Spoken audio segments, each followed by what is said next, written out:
The basis of all Indian philosophy, particularly the teaching of those books called the Upanishads, which are really the distilled essence of Hindu thought. The basis is called the self. And this word in Sanskrit is Atman, and that means self in the vastest possible sense and the most inclusive sense of the word. It means yourself, and it means also self as such, existence as such, the totality of all being. And of course, this is something that one cannot talk about in the sense of talking about it logically. You can talk about it. A poet can talk about anything, and the Upanishads are very largely poetry. Of course, everything in the world, knives and forks, tables and chairs, trees and stones, are indescribable. Korzybski referred to the physical world as the unspeakable world, which was really rather a funny name, because it has two edges. It's, of course, something you can't say anything about, that is to say, it is ineffable, but it's unspeakable also in the sense of the word meaning something taboo. And we shall see, as we go on, wherein that taboo consists. But from the standpoint of logic, we can't say anything about everything. Because in order to say something about something, and state it logically, you have to be able to put it in a class. Now, classes are intellectual boxes. Is it when you play games like animal, vegetable, and mineral, you've got there 3 boxes. And when you come to think of it, you don't know what any 2 of those boxes are really, without the third, or especially you don't know any one without another. Because in order to have a box, there must be what's inside the box and what's outside the box. And then by this method of contrast, we can make a logical discussion about things. All words, therefore, are labels on intellectual pigeonholes. But then, when you come to something which is completely all-inclusive, when you come to than which there is no whicher, to what fundamentally is, then you're without a box, and you can't talk logically. Of course, you can distinguish is from is not, but only in a very limited way, as I can say, I have a pen in my left hand, I do not have a pen in my right hand. And by this, and from this, we abstract the idea of to be and not to be, is and isn't. But when we consider being with a capital B, this includes not only such ises as celestial bodies, but also such isn'ts as the space that encompasses them. And these two go together, as we shall see in more detail as the time goes on. But now a perfectly logical person would therefore say that the notion of the self, the Atman, as the fundamental reality in which everything else exists, is meaningless. And of course, from a logical point of view, it is. We won't deny that to those critics of metaphysics who call themselves logical positivists. But at the same time, just because something cannot be put into a logical category does not indicate that it isn't real. The self, you see, bears somewhat the same relationship to the world as the diaphragm of the speaker in this radio bears to the music you've just been hearing. None of the music was about the diaphragm, and nobody said anything about there being a diaphragm. The diaphragm as such didn't come into the picture, and yet it was everything in the picture. All those different noises were vibrations of this thin film of metal. So also with your eardrum, so also with the apparatus of your eyes. Your eyes, you see, have no recognizable color. I mean, you may have brown eyes or blue eyes or green eyes, but the actual lens of the eye is what we call colorless. Of course, it might have a color, only because we are seeing that color all the time, we don't notice it. Just as if you wear sunglasses, after a while you cease to notice that you've got them on. The green of the sunglass, you see, becomes the colorless color. So one might ask then, just as you say, well, what is it on? What is the music on? Is it on tape? Is it on a speaker? Is it on a drum? Whatever the variations may be. We can ask the question, what are you all on? What is all this on? And the Hindus answer, it's on the self. Like we say, this one's on me. It isn't that there's only one self in the sense that is taught in a philosophy called solipsism. Solipsism is the idea that you are the only person who exists and everybody else is your dream. Nobody can prove that this isn't so, except I'd like to see a congress of solipsists arguing as to which one of them is really there. It isn't that, it's more complex than that. It's saying that the self in each one of you is really at root one.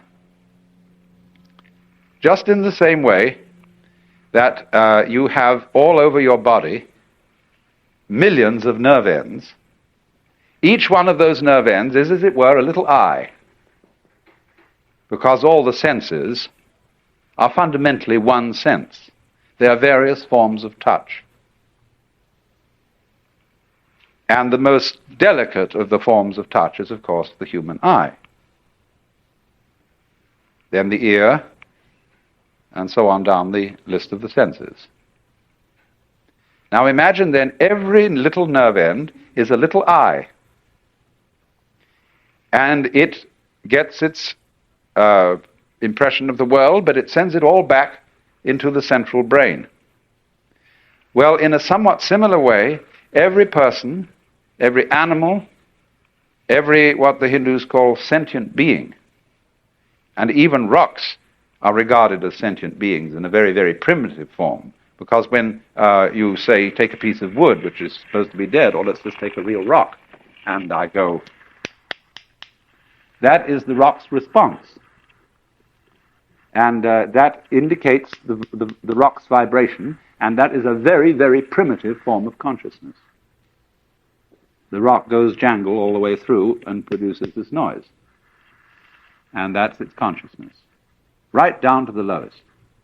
So all those forms that we see may be looked upon as the eyes that look out of one central self. Only, of course, in the body, in the human body, we can see the connections between the nerve ends and the brain. It's much more difficult to see the connection between one individual and another. If they're married, that's a little bit closer. But just all us human beings rattling around, we're not even rooted to the ground like trees. And therefore it's very easy for us to form the impression that I am only what is inside my bag of skin. And that my ego, myself, is a different self from yourself. And we're all, therefore, fundamentally disconnected. Now that, of course, is a superstition. It is an idea brought into us by our upbringing and by our various cultures. Because actually, from a perfectly physical point of view, not talking anything about metaphysics, no person exists alone. Or as the poet Donne put it, no man is an island. You exist, each one of you, strictly courtesy of your parents. And we need, in order to live, the cooperation of a community, of a society, not only of people, but also of plants, many kinds of animals, insects, bacteria, air, temperature, cosmic rays, every kind of thing that is around us is as essential to our being as our heads. You can draw little gradations of some things that are more essential and some things that are less essential. But fundamentally, everything is necessary for your existence. And so your apparent disconnection, the fact that you are not tied to other people with umbilical cords or some kind of wiring that gives you one mind, nevertheless, we do have one mind, in the sense that, for example, all of us turn out to be approximately the same shape. 2 eyes, 2 nostrils, a mouth, 2 hands, 2 legs, and so on. A haiku poem, Japanese haiku, says 100 gourds from the mind of one vine. And so it is with people. And so it is with everything in the world. That's just from a purely physical point of view. But going yet deeper, we find that it's somehow a necessity of thought that there be some sort of a something which is the common ground of all these universes, all these galaxies. And that ground is the self, as Hindus understand it, the Atman. Now that's quite a startling point of view, because what it's saying is, you see, that you are basically the works.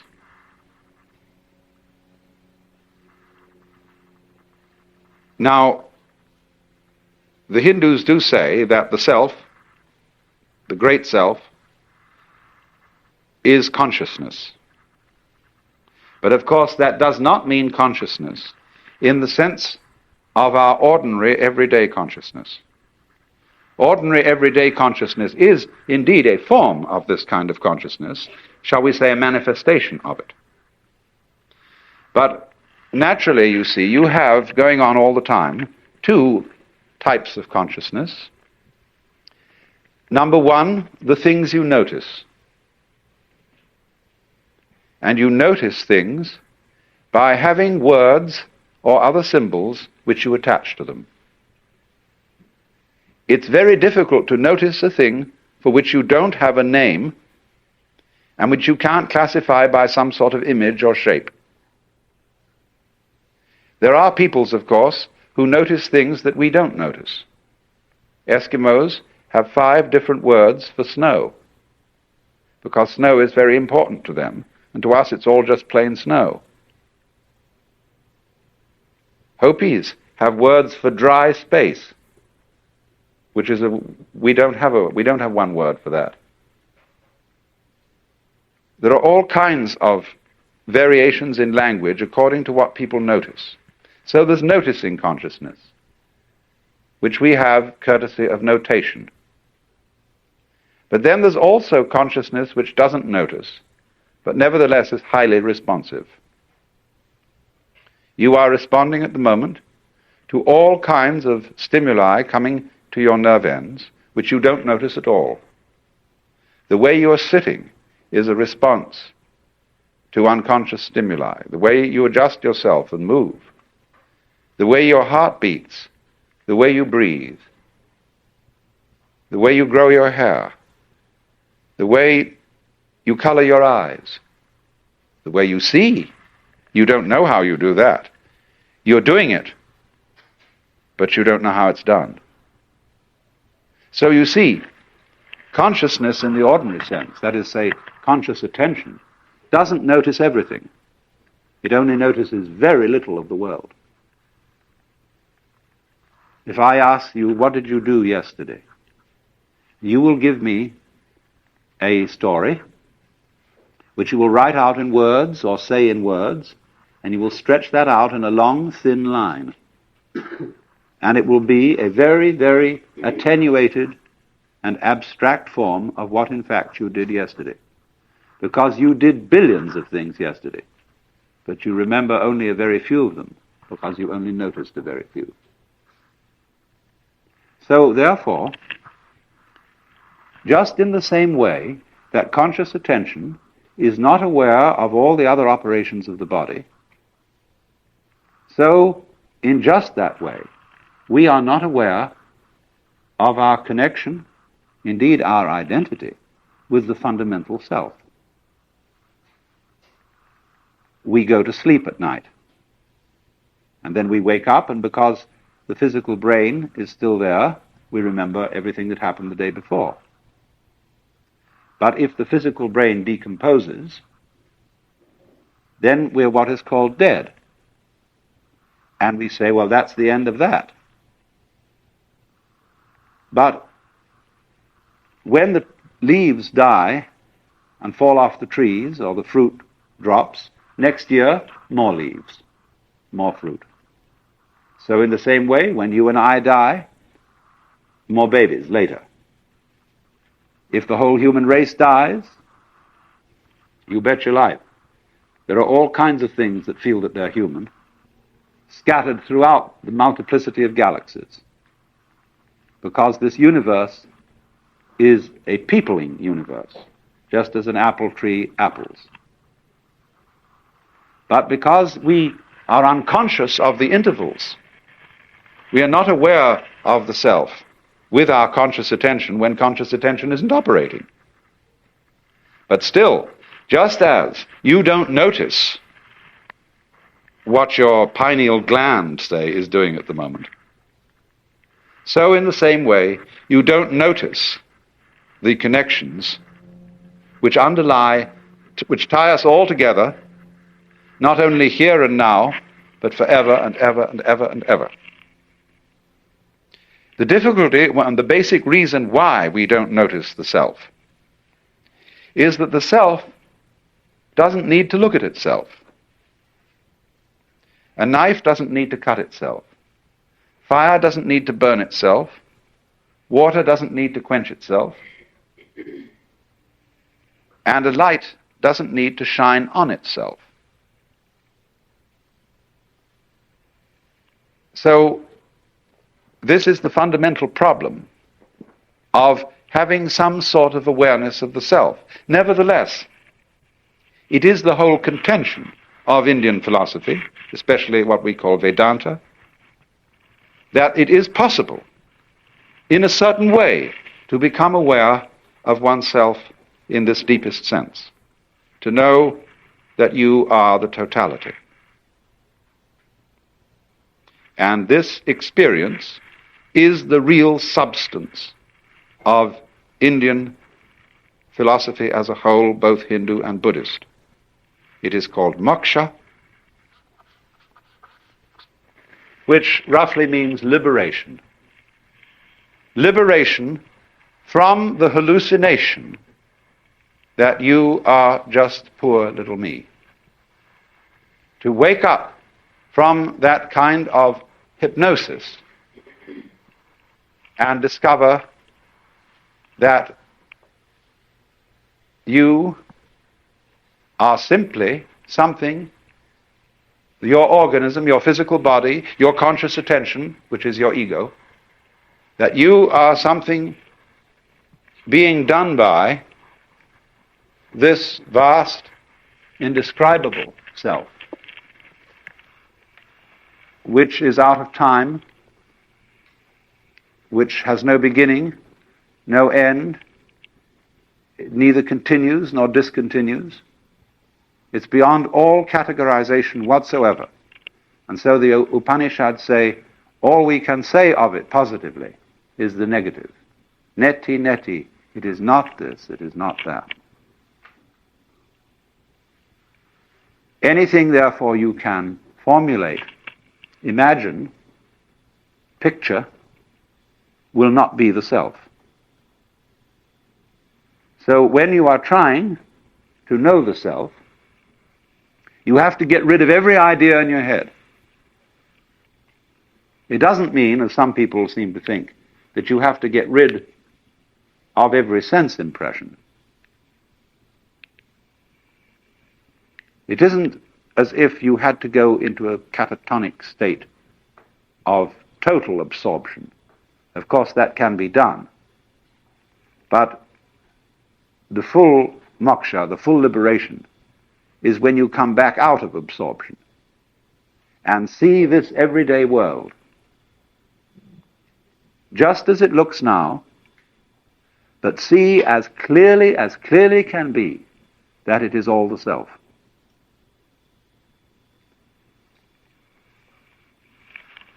It is comparable to something like this.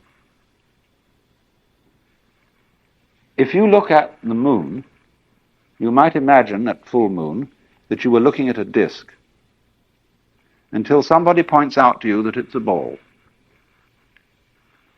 Now, nothing in the way of a sense impression has changed, but your understanding of it has changed radically. Sunrise is not the same event for a person who thinks that the Earth is the center of the solar system as it is for a person who knows that the sun is the center of the solar system and that the Earth is turning. The senses see the same event, but there is a different interpretation.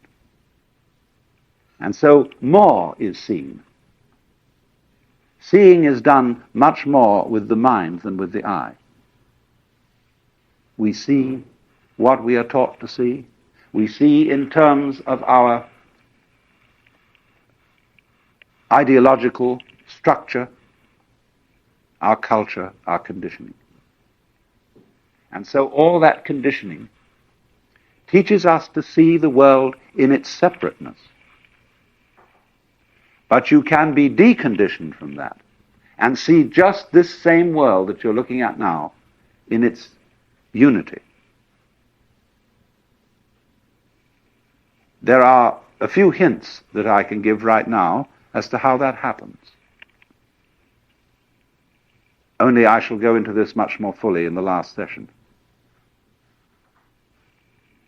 You must understand, right to begin with, that when we talk of things, people, and houses, and waters, and mountains, that thinking about them that way emphasizes their difference. It stresses differentiation. But you see, you don't really know what differentiation is unless you know what sameness is.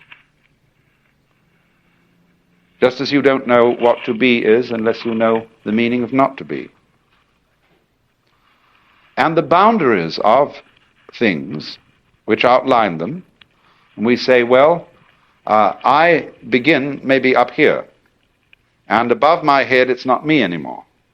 So this cranium thing, this skull with hair on top of it, divides me from space. True if you want to look at it that way, but it's equally true that my cranium joins me to space. Imagine what would happen to me if there weren't any space around me. My outline would thereupon disappear. Because you see, every boundary needs two sides, the inside and the outside. And you can't separate them. So boundaries are held in common. They join things as much as they divide them. Now, we are taught, you see, not to see that way. Our conscious attention is captured by figures within backgrounds, and it tends to ignore backgrounds. It is captured by things that move rather than things that are relatively still. And so when we see someone going up a hill, we say the man is going up the hill. We don't see also that the hill is coming down to the man. If you really know how to climb hills, you will feel the hill lifting you up as you climb. And that will make climbing much easier. Every pull is also a push, and every push is also a pull. When I put my hand out like that, it is correct to say that it is pulled out as that I push it out. You can see that easily in turning the steering wheel of a car. Are you pulling it or pushing it? Both. So, you can become aware of this tremendous interconnectedness of everything. And that is one aspect, one fragment of what somebody who is moksha, who is liberated, sees. He sees, shall we say, that everything goes together. And that is, in a way, what we mean by relativity. Because relativity means relatedness. Just as fronts go with backs and tops with bottoms, insides with outsides, solids with spaces, so everything that there is goes together. And it makes no difference whether it lasts a long time or whether it lasts a short time. A galaxy goes together with all the universe just as much as a mosquito, which has a very short life. From the standpoint of the self, time is completely relative. You can have, if you scale it down, as much time between two of those very rapid drum beats as you can in eons and eons and eons. It's all a question of point of view, or, to use a scientific expression, level of magnification. Change your magnification on your skin, take out a magnifying glass, and you don't see the familiar skin anymore. You see all the pores with hairs sticking out of them. Change it again and get a microscope, and you see cellular structure. Get an ion microscope, and you see molecules. And we know by other methods of observation that it can get smaller and smaller and smaller, and that the spaces between these minute units are so vast that they're comparable to the distances between the sun and the planets in scale. So also with time. So in this sense, there could be vast, vast universes full of empires and battleships and palaces and brothels and restaurants and orchestras in the tip of your fingernail. And on the other hand, we could be all going on in the tip of somebody else's fingernail.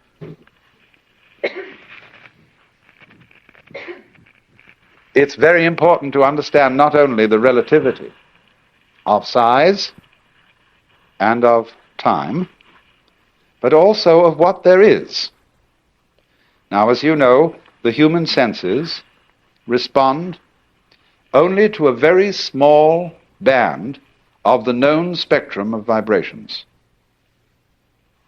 We know through instruments of quite a vast spectrum,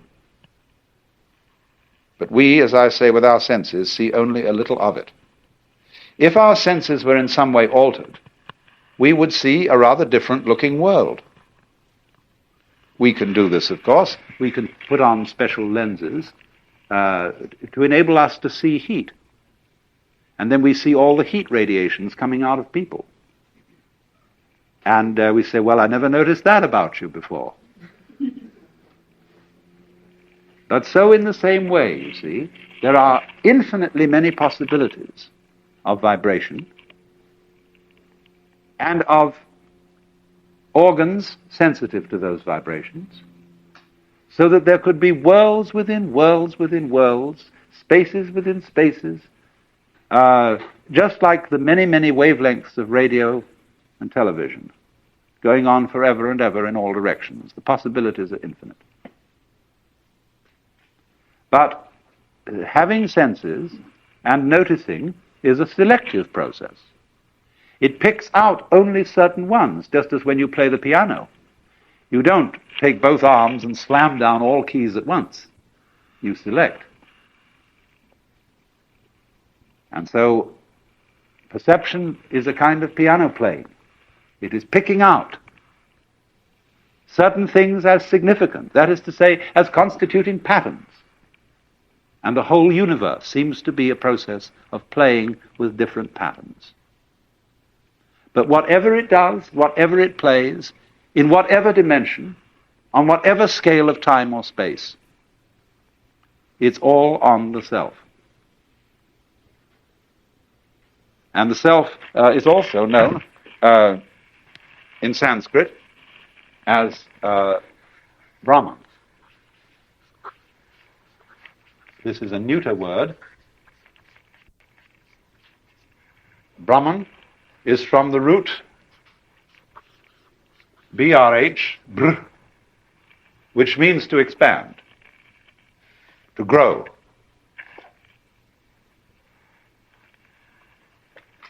It isn't quite clear exactly why this word was chosen. Sometimes there's a still better word for the self, which I like, is the word tat.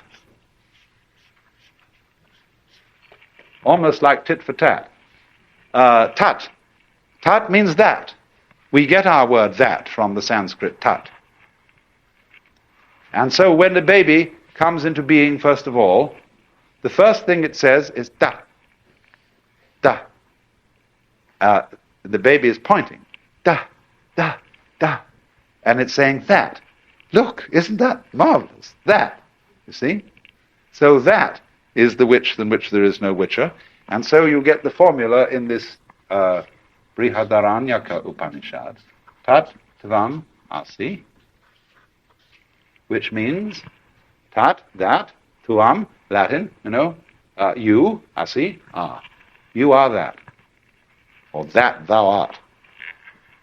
That art thou. So, in this sense then, every self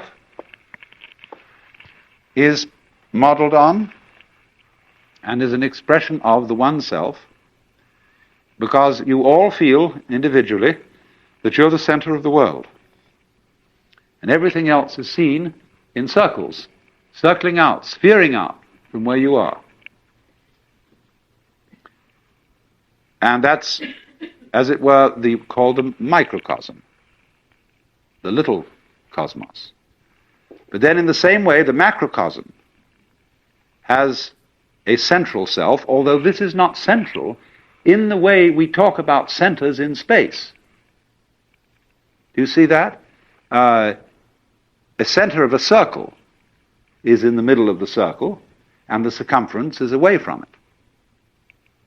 But you could use a phrase that the Christian theologians have used of God, that circle whose center is everywhere and whose circumference is nowhere. You could speak of Brahman that way. It isn't in the middle of the universe, spatially speaking. You might ask the question, where is the universe? Ever thought of that one? Where is it? Well, you can't say where, because everywhere has to be in relation to something. There would have to be another universe to say where this one is. But then, since those two together would constitute the universe, we wouldn't still be able to say where it was. It isn't anywhere. And so in that sense, the center isn't anywhere in space locally. And furthermore, the kind of space we are dealing with is only one possible kind of space. It's the kind of space our physical organisms are attuned to. We are, you see, like the radio. We pick up what wavelength we're on.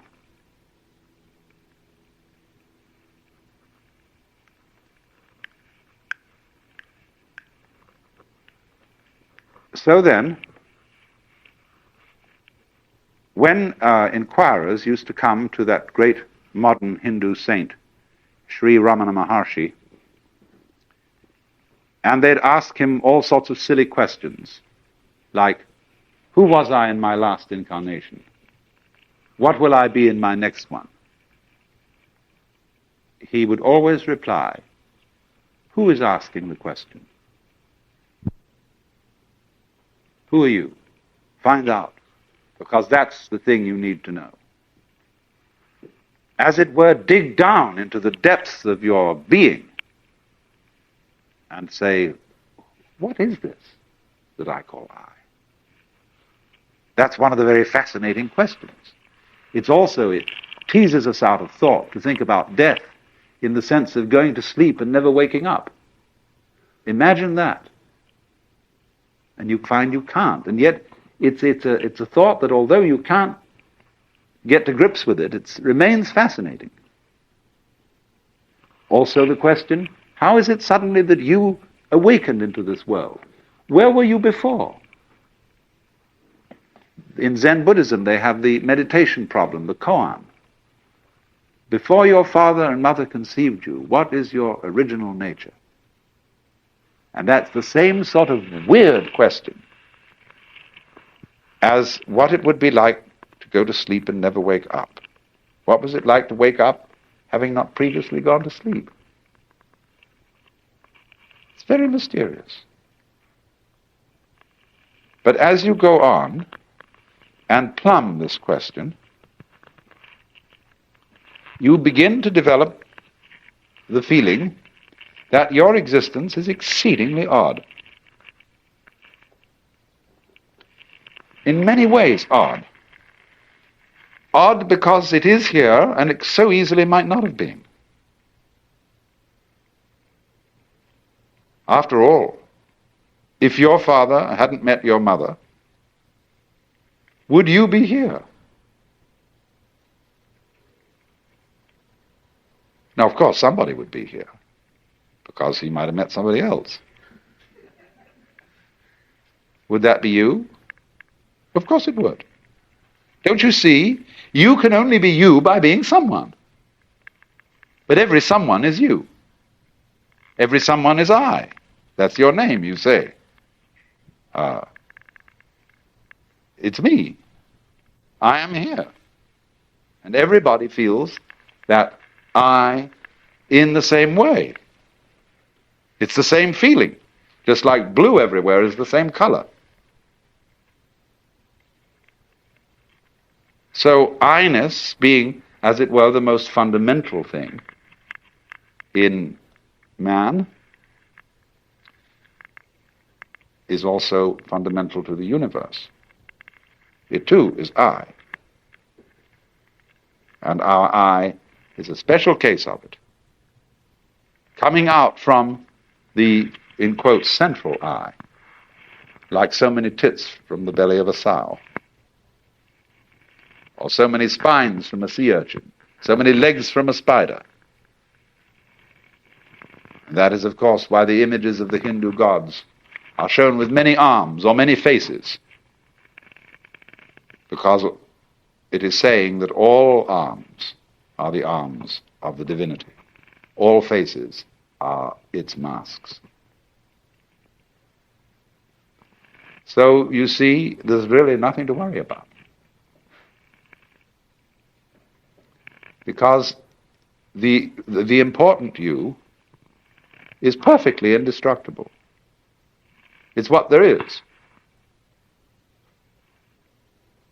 Now, of course, a Hindu like Krishnamurti would say you must be very careful about beliefs like that, because you may be using this idea of an eternal self, which is the real self in you, as an escape, as an expression of your fear of ceasing to be. And indeed, most beliefs are used in that way. People commonly say, I need a religion because I need something to hang on to. Now, if you need something to hang on to, you have not got religion, because you've got the opposite of faith. Faith is not a state of hanging on to something. Faith is a state of letting go. So you see, lots of people like to have a very definite idea of God. They want to be able to think of him as a benevolent old gentleman with a big beard, who's very kindly and loving. or at least some sort of spirit of high moral character, depending on what you mean by morals. And so they believe that God is like that. But you see, the Hindus start by getting rid of beliefs. That, I said, to know the self, you must get every idea out of your head about what the self could be. That doesn't mean you cease to have ideas about how to cook bread. It means that you abandon all ideas of the self, because that creates a transparent state of mind in which and through which the self can become manifest. So believing in it isn't the point. The point is knowing it. And either you know it or you don't. And when you do know it, there's no question of believing in it because you know it. But before you know it, it doesn't really help you to believe in it. That's too bad. So you mustn't believe anything I say about the self, that is.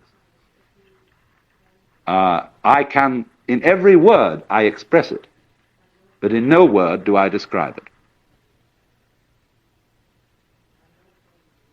You see, that's the teeth can't bite themselves bit. So,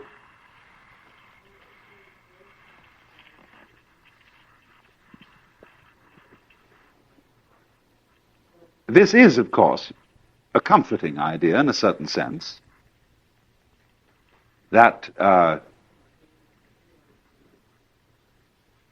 our comings and goings, our fortunes and misfortunes are a sort of mirage. As indeed they are.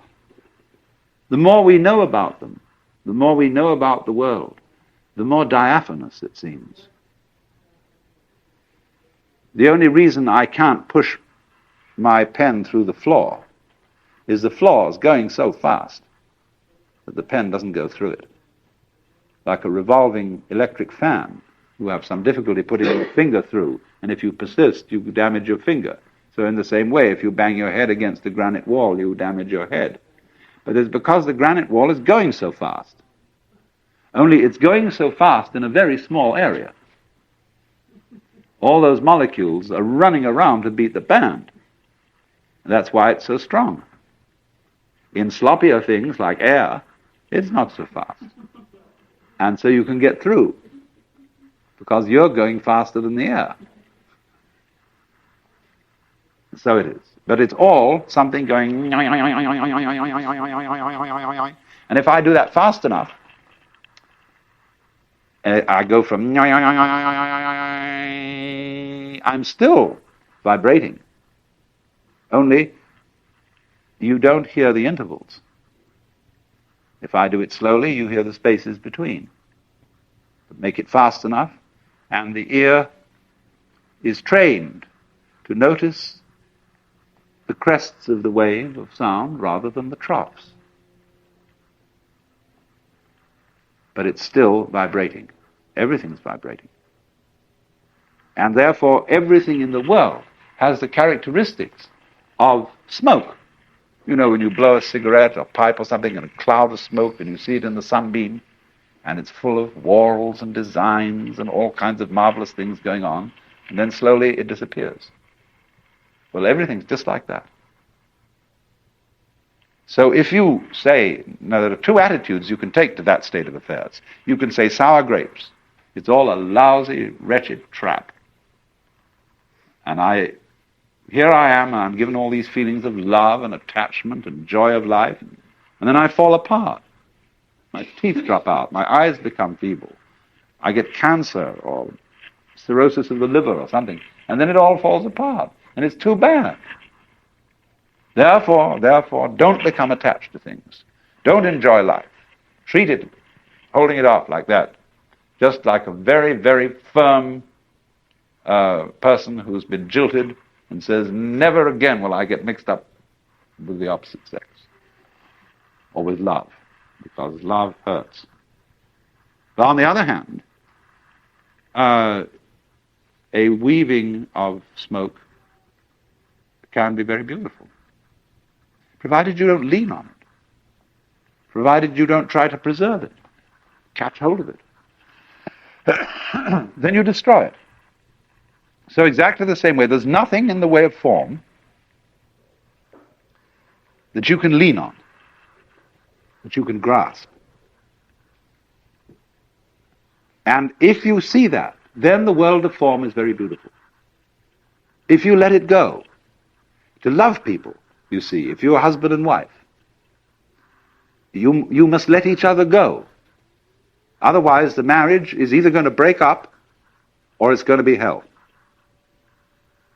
If you love a person, you say to that person, look, I love you, whatever that may be. I've seen quite a bit of it, and I know there's lots that I haven't seen, but still it's you, and I want you to be what you want to be. And I won't be happy if I've got you in a cage. You'd be a bird without song. So no cages around here, no balls and chains. Then you see, they love each other, and they're likely to go on loving each other. But if they wrap each other up with all sorts of ties and chains and documents and things, then they are not on a very safe basis. The very firm words of those documents belie the situation, because nobody curses and swears and kisses the Bible and all sorts of things like that if he means yes. If there's some doubt that he means yes, then he's asked what do you call this, rituals of cursing and swearing and signing on dotted lines and putting the seal and something. Indicates doubt right at once. It just does the fly in the ointment from the beginning. So when the Hindu and Buddhist philosophers speak of detachment from all this apparent world of separate beings, some of them take a rather grim attitude about it, as if they had been jilted. But the real meaning is it's not a put-down word to say that the world is a nasty thing. It's saying, really, that detachment means going with this whole thing and not resisting its change.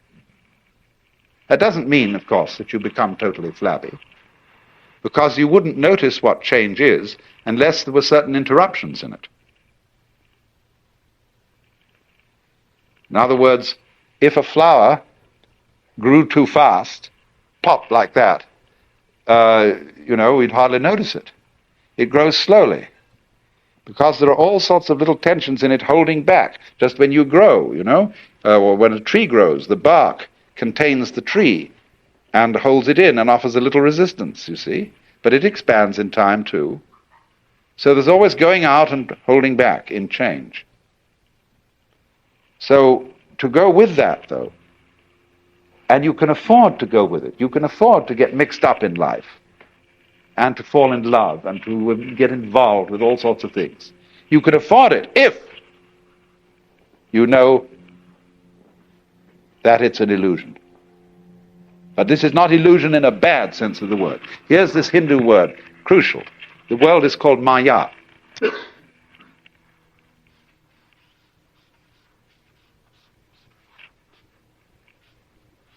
From the root, mat.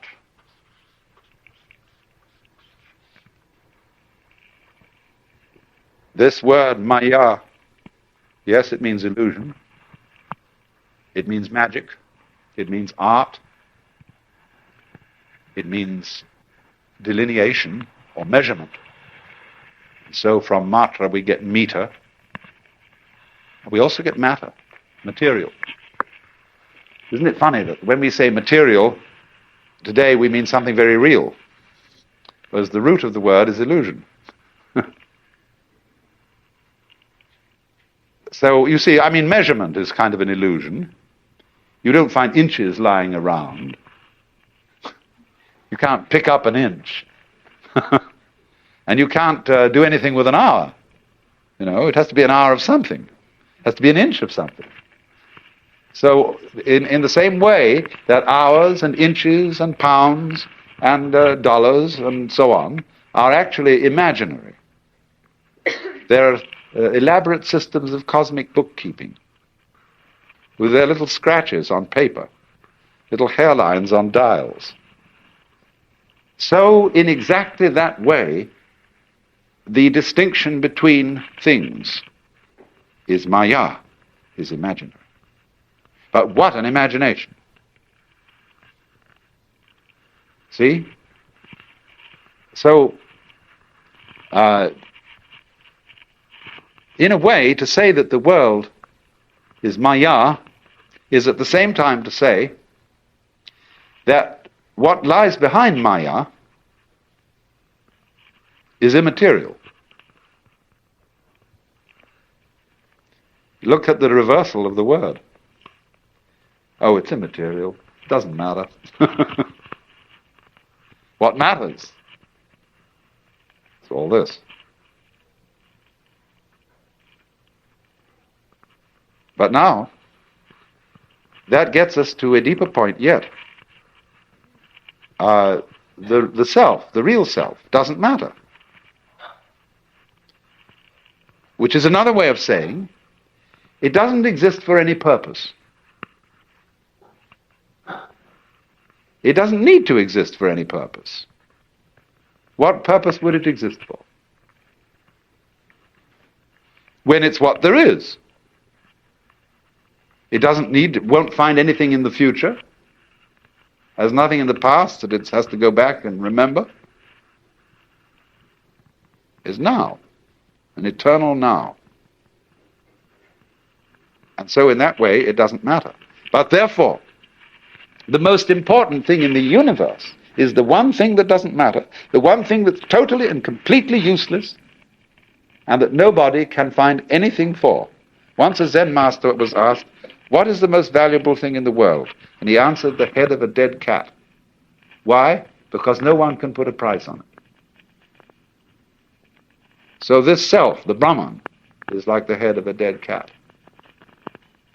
But you see, if then you say, I really ought to get that dead cat's head, because something spiritual about it, and it'd be very good for me. After all, if I knew the self, I might be a better person. People might like me more. I'd be more constructive in society. I would do this, that, and the other. You see, that's putting the cart before the horse. That's trying to make the tail wag the dog. The knowledge of Brahman, the self, never does anybody any good if they're trying to make it do them some good. Only when they are not concerned with whether it does them any good or not, does it do them any good. It's like when you relax and you go out and play. Americans in particular don't know how to do this because they always justify it. They always say it's good for me. It's exercise. It is to change from work, and that'll be able to make me work better. See? Everything they do is done for some serious reason. It's the Protestant conscience. And so we never play, except very exceptionally, because play is that which is done just for itself, for fun. So the self, the Atman, the Brahman, exists for fun. It has no reason to exist. It's completely useless. And it is, therefore, Maya is linked with the word Leela.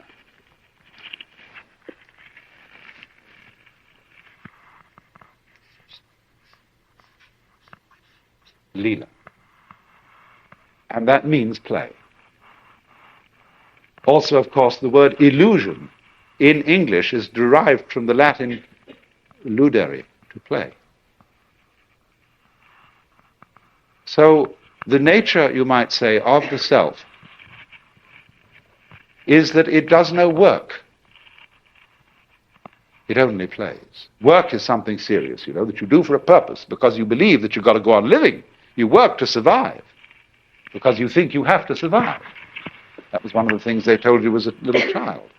You've got to go on, man. You don't have to. This thing doesn't have to go on. That's why it does. I know that sounds paradoxical, but there's so many things in life that are like that. If I'm trying to impress people, I usually don't. If you try too hard with anything, you usually make a mess of it. You have to play it. Like when you're fishing, and you get a fish on the line, you can't just drag it out of the water. You have to play that fish, you know, like that. And so, this basic thing then is that the self, the Brahman behind the world, is engaged in play. It is in this sense that the Hindu philosophers say Brahman does not actually become the world. The meaning of that is he is playing at being it, or it's playing at being it, as distinct from working at it. And so in certain Oriental countries, when one refers to noble people of high birth, it is often said, so Lord so-and-so has died. The Japanese would say he has played at dying.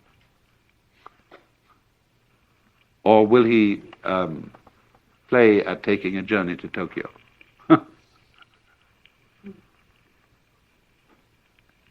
So,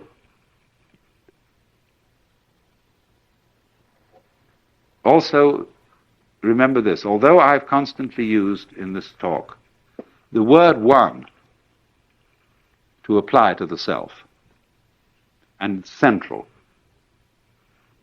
the Hindus don't use this word except speaking poetically and loosely. The self is not one. The self is called non-dual, because you see the idea of one as an opposite. The opposite of one is many, or none. But the which than which there is no whicher has no opposite. There's nothing outside it. So you can't call it one, because one is an exclusive idea. It excludes two. So they call it, instead of one, they call it non-dual, which is Advaita. This is from the word, you see, Deva is the root meaning two. It's in our, the V becomes U, so we get dual. And A is the meaning in Sanskrit often non. Non-dual, Advaita. And so it doesn't exclude anything. One is an exclusive word. Advaita is meant to be a totally inclusive kind of unity. Now, of course, this word itself, when you look at it from a logical standpoint, is a dualistic word, just like one. It's the opposite of Dvaita, Dvaita and Advaita. But the idea here in Indian philosophy is to use this word in a certain way. Now, you know that on a flat surface, you can't draw 3 dimensions. Anything you draw will be in 2 dimensions. But when we do this, we're in 2 dimensions. Now, if I want to put that in 3 dimensions, all I have to do is this. And you see a telephone pole on a road. Why? Why do we see 3 dimensions? Because of an artistic convention called one-pointed perspective, which will give you the illusion of a 3rd dimension. Now, in other words, a 2-dimensional line is being used to imply a 3rd dimension which can never be expressed on a flat surface. So in exactly the same way, Advaita is a word used specially to designate what lies beyond all logical categories. Perhaps the simplest way in which one can express Advaita is this. Take a piece of paper, and it clearly has two different sides. Only by the elaborate joke of the Möbius strip in mathematical topology can you make a one-sided piece of paper. But in all ordinary cases, a piece of paper has two quite different sides. But these two different sides are inseparable. You don't have one without the other. There is, therefore, shall we say, a secret conspiracy between the two sides of a piece of paper, always to be found together. Only, what is this? You see, when you get your boxes, every inside has an outside, and they go together. It's that going together that is non-duality. It expresses itself as duality, but all dualities that we know go together. And that is the non-duality that is the secret link between them. This morning, I discussed the idea of the self as the basis of the universe, and showed that this idea, which is fundamental to the central tradition of Hindu philosophy, is not a logical idea. You could call it paralogical, metalogical, or something like that. Because logically, we can discuss only what can be classified. And in logic, only that which can be classified has meaning. Buddhist philosophy speaks of the four unknowns: water to the fish, air to the bird, enlightenment to the ignorant, and the mind to man. Because what we are embedded in, what, as I said, we are on, in the sense that something is on the radio, or on tape, or on, like a color transparency, is on film. What we are on is in everything. It's like salt in the sea, and therefore, since it's in everything and in all directions, it never becomes an object. But that doesn't mean to say that there isn't some form of knowledge in which, shall we say, its presence is apprehended rather than comprehended. So for Hinduism, and especially for its central philosophy called Vedanta, the anta or summation, the end of the Veda, the Veda being the traditional scriptures of Hinduism, dating from perhaps about 2000 BC.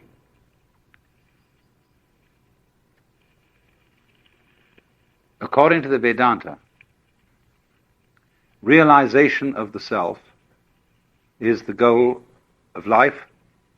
Moksha, liberation, is when you know for sure that yourself is a special case of the self. That just as you are unaware of all your organic processes, just as the beam of a headlight doesn't shine on the wire that gives it power and the battery, but shines out in front, so in the same way one is ordinarily ignorant, or shall I say ignorant, of the root of one's own self as being the central self of all. Then I went on to discuss the production of a seemingly divided and universe of separate things out of the self as Leela, a form of play. And this afternoon I want to develop that idea further.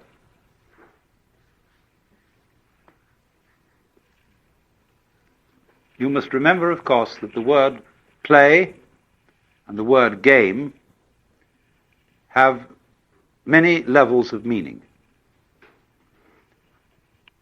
We are accustomed to use the word play in opposition to work and to regard play as trivial and work as serious. Play is important. It has a place in life, because all work and no play makes Jack a dull boy. But very largely, a game or a play is something associated in our minds with triviality. "You're only playing with me," says a girl to a suitor. "You're not serious." How serious do you have to be? When does one get serious in a flirtation? When do we say this is getting serious? When you're holding hands, playing footsies under the table, kissing, petting, sleeping together, married and babies. Maybe that's serious. But we also use the word play in a non-trivial sense. I won't say in a serious sense. Because if somebody says to you, "I love you," and you turn around and say, "Are you serious?" that's the wrong question. What you should ask is, "Are you sincere? Do you really want to be loved seriously?" Oriental women often make the comment that American men never laugh when they make love. They're so serious about it. They've got to do that thing, you know. So, we say very often, "I went to a play." Well, what did you go to? Oh, it was Hamlet, a tragedy. But it was still a play. "I went to hear Heifetz playing the violin." Was that a trivial matter? On the contrary. The very highest kind of art form. Still play. And you pay entertainment tax when you buy your ticket. I say too, when I do philosophy, like I'm doing with you, this is entertainment. But in the sense, perhaps, I hope, of your listening to someone play a musical classic. I'm not being serious, but I am being sincere. The difference, you see, between seriousness and sincerity is that seriousness is someone speaking in the context of the possibility of tragedy. That there is a situation where things might go absolutely wrong. And then I put on the expression which is serious. That's why soldiers on parade are always serious. They don't laugh. And when they salute the flag, they put on a stern expression. That's why in courts of law and in churches, people don't normally laugh, because all that we deal with here is very important, a matter of life and death. But the fundamental question must be brought forth, is God serious? And obviously the answer is no, because there's nothing to be serious about. I said also that the self, as conceived, the supreme self, was quite useless, that it was immaterial, doesn't matter. And because it transcends all values of what is better or worse, what is upwards or downwards, what is good and bad, it so weaves the world that the good and the bad play together, like the black and white pieces in the game of chess. You could imagine, for example, the radiance of God shining out, and you find that the whole radiance is composed of tiny little men kneeling and making a worshipping attitude to the center. See? Huge star of these adoring figures. Then you suddenly notice that between the adoring figures, one for one, there's a figure, a dark figure, turned away, facing the other direction, and looking out, not caring about the source at all. And those two together constitute the wave vibration, the crest and the trough that we call light. So, play is deeply the sort of thing children like to do with deep absorption and fascination, to drop pebbles into the water and watch the concentric circles of waves. Or mathematicians. Mathematicians, you know, especially what we call higher mathematicians, are entirely lacking in seriousness. They couldn't give a hoot in hell as to whether what they're doing has any practical application. They are working entirely on interesting puzzles and working out what they call elegant and beautiful solutions to these puzzles. And they can go on and on like that in absorbed meditation, spend their whole lives doing it. Or consider the musician, practicing, working out interpretations. What is he doing? He's making series of interesting noises on instruments. Remember those drummers this morning, the patterns they were weaving. They're immensely complicated. If you sit down to count how those Hindu drummers are working, you will find there is no monotony in it at all. They have rhythms 18 or 20 beats long, and they'll very hard to bar according to our system, and they'll weave in, someone will set one rhythm going, and then the next drummer will weave in and out of that rhythm, and they'll make non-hits count as hits. They'll do all sorts of things like this, and they get completely absorbed, fascinated. Now, what do people like to do when they don't have to do anything? Well, as far as I can make out, as you look all over the world, they like to get together and do something rhythmic. They may dance, they may sing, they may even play games, because, say, in playing dice, there's a certain wonderful rhythm to shaking the cup and rolling the dice out on the table, or dealing cards, dip, dip, dip, dip, dip, dip, dip, dip, you know, all the things that people like to do and think about these rhythms. Or some people like to knit, and this is a rhythmic thing, you see. Others just like to breathe. There are all sorts of ways in which rhythm... Are you looking for someone? There are all sorts of ways in which we love to do this. And we can get so absorbed in rhythm that there are certain kinds of rhythmic activity which we consider extremely important. Now you see, our very existence is a rhythm of waking and sleeping, eating and moving, and that's all we're doing. And just consider what we do every day. What's it all about? Does it really mean anything? Does it go anywhere? It's just because we want to keep on doing this kind of a hoop-de-da. So you can get a certain vision of life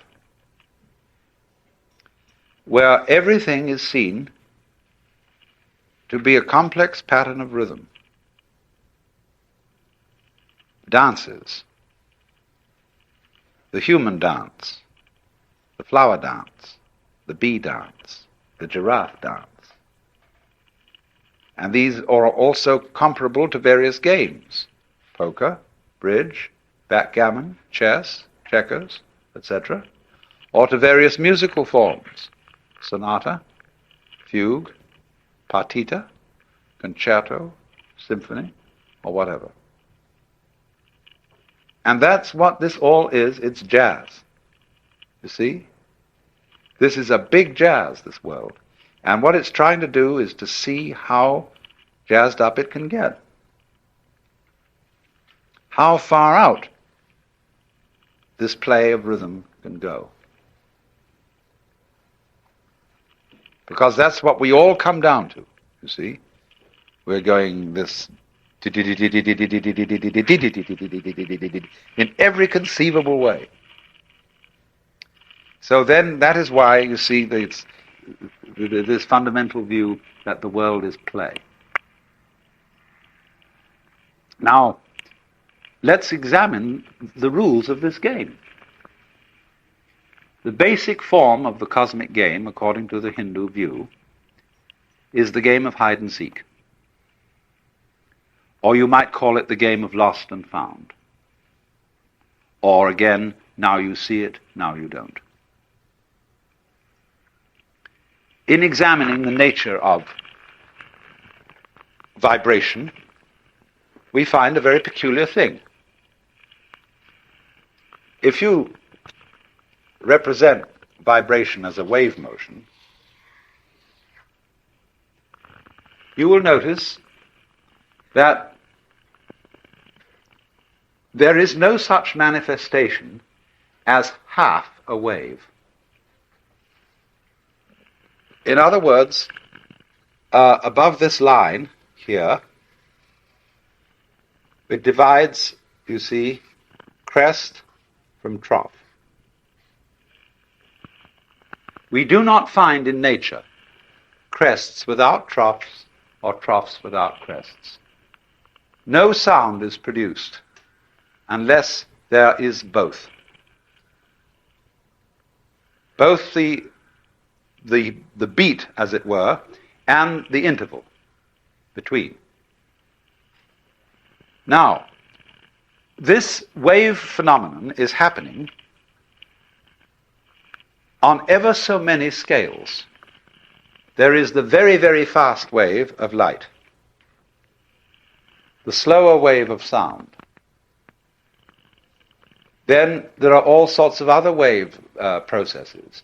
The beat of the heart, the rhythm of the breath, waking and sleeping, the peak of human life from birth to maturity and down again to death.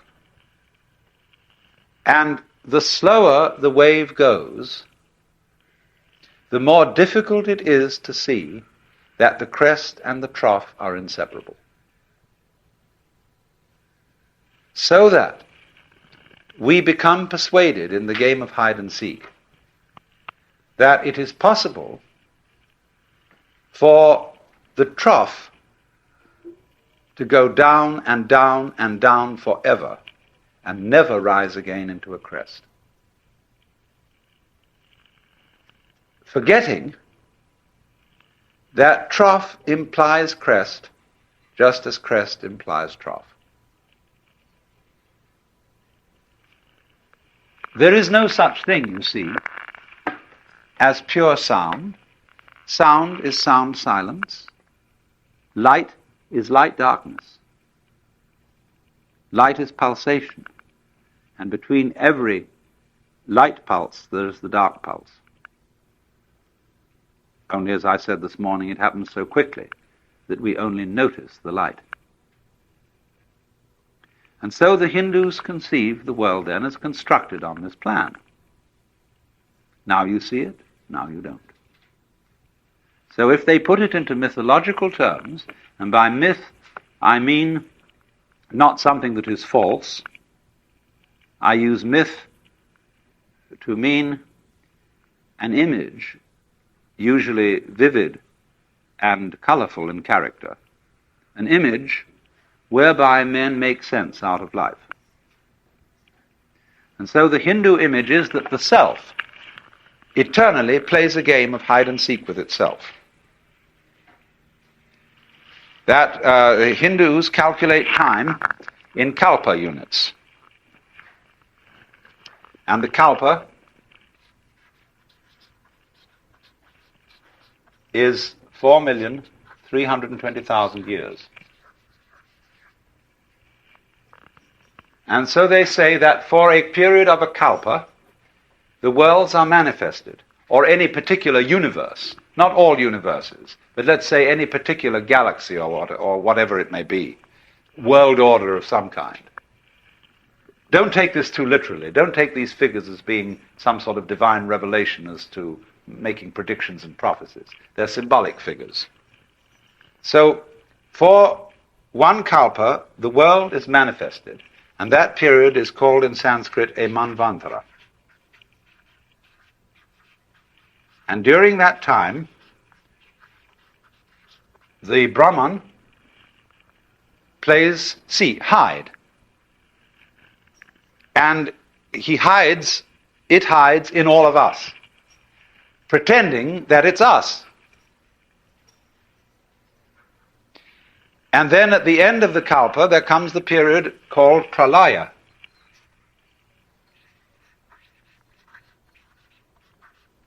And that also is a kalpa long. And in that period, the Brahman, as it were, comes out of the act and returns to itself in peace and bliss. This is a very logical idea. What would you do if you were God? Would it be interesting, to be all the time in self-possession? Isn't the whole fun of things, as every child knows, to go on adventures, to make believe, to create illusions, that is to say, patterns?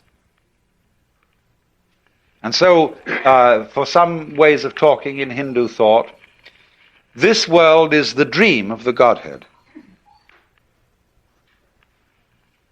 The Godhead is, of course, represented as in a way two-faced. With one face, he dreams and is absorbed in the dream world. With the other face, he is liberated. In other words, what you have to understand correctly is that from the standpoint of the self, the supreme self, the pralaya and the manvantara are simultaneous.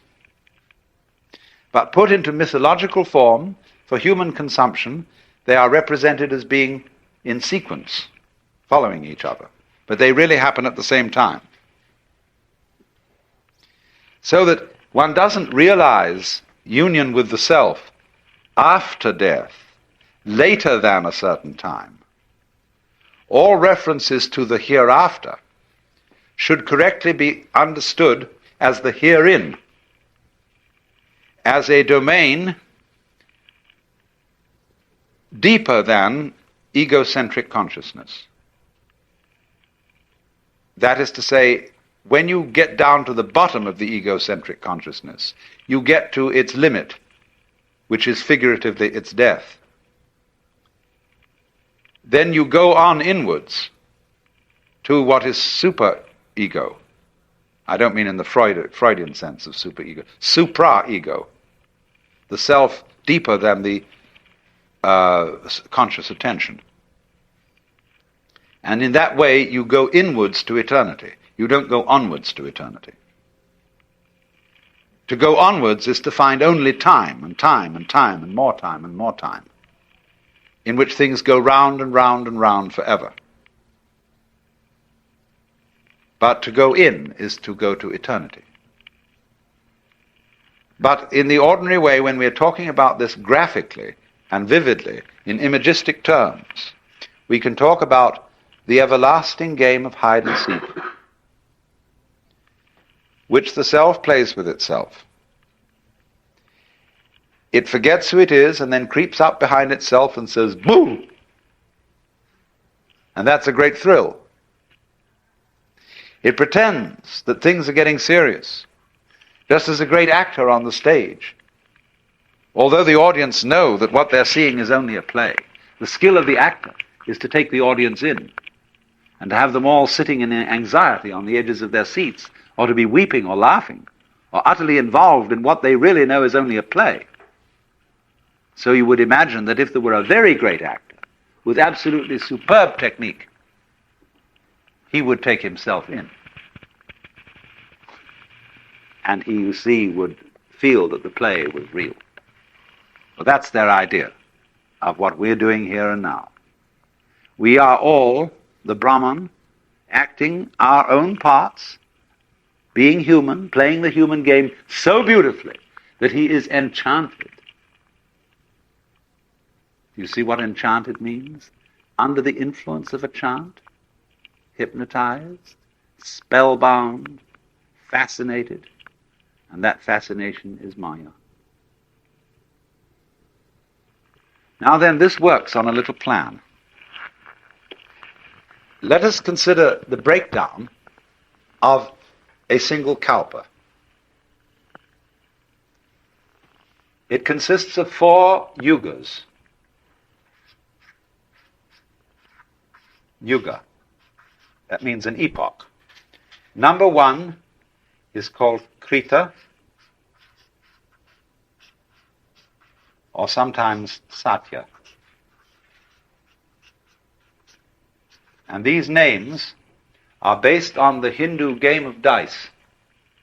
There are 4 throws in their game, and Krita means the perfect throw, the throw of 4. Number 2 is Treta, the throw of 3. Number 3 is Dvapara, the throw of 2. And number 4 is Kali. That's the worst throw, the throw of value 1.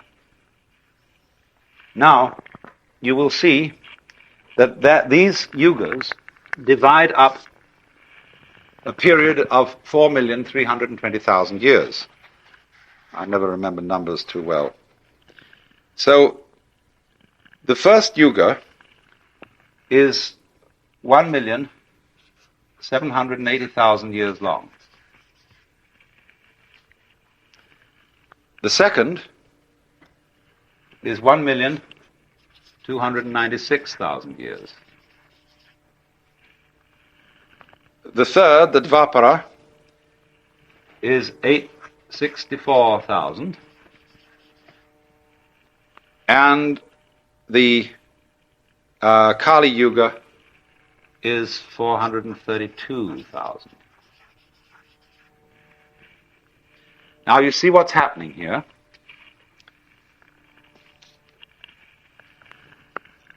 When the manifestation starts, it's as good as possible. Everything is just glorious. Because you know well that if you were dreaming anything you wanted to dream, you would start out by having the most luscious dreams imaginable. Now, when we get, you see, to the Treta Yuga, something is a little bit wrong. Krita is 4 square. Everything's perfect, like the symbol of the square is an ancient symbol of perfection. Treta is the triangle. Something's missing. There's a little bit of uncertainty, and danger now enters. By the time we get to Dvapara, the forces of light and darkness are equal. Duality, the pair. But when we get to Kali, the force of darkness overcomes. But now you see what happens is, if you take 1/3 of the Treta Yuga as being on the bad side, half of the Dvapara Yuga as being on the bad side, and all of the Kali Yuga, and you add those figures up, you will get the bad side occupying only 1/3 of the total time.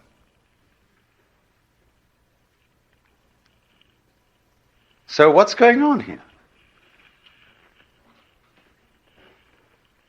It is not quite a situation, you see, it's not a view of the cosmos in which good and evil are so evenly balanced that nothing happens. Evil is just troublesome enough to give good a run for its money. It's as the game that is being played here is playing order against chaos.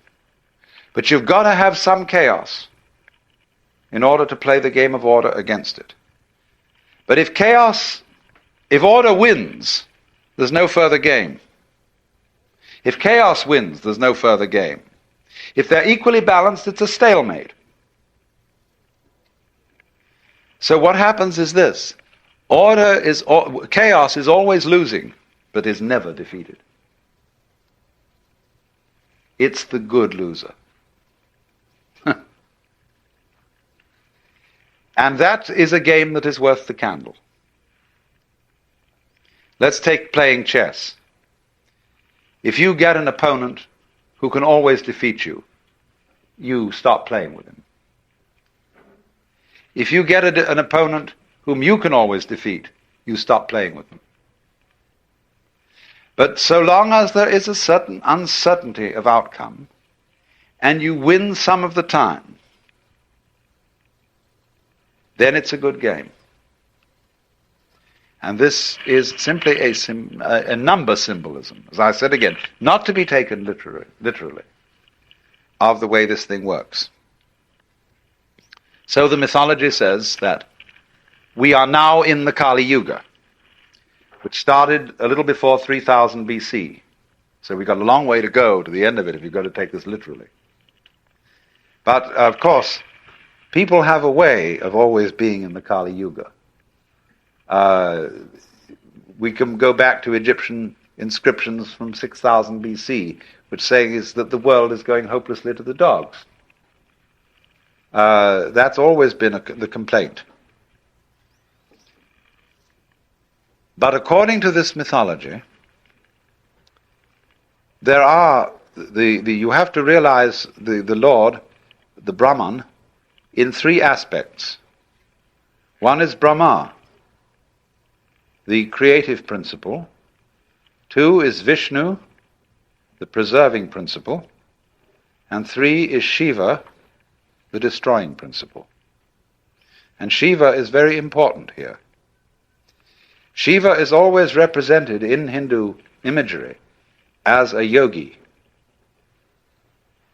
He is the destroyer in the sense of being the liberator, the cracker of shells so that chickens can come forth, the breaker up of mothers so that their children can be unsmothered, the liberative force of the liberative destruction, the bonfire. That's why devotees of Shiva like to do their meditations along the banks of the Ganges where they burn dead bodies. Because through destruction, life is constantly renewed. Shiva has a paramour, and her name is Kali, but that is a different word than this Kali. You mustn't confuse the two. And Kali is much worse than Shiva. She is black, and she has a long, long tongue, and her eye teeth are like fangs, but she's very beautiful otherwise. Has a lovely figure, but she's black. And in one hand, her right hand, she carries a scimitar, and in her left she carries a severed head hanging by the hair.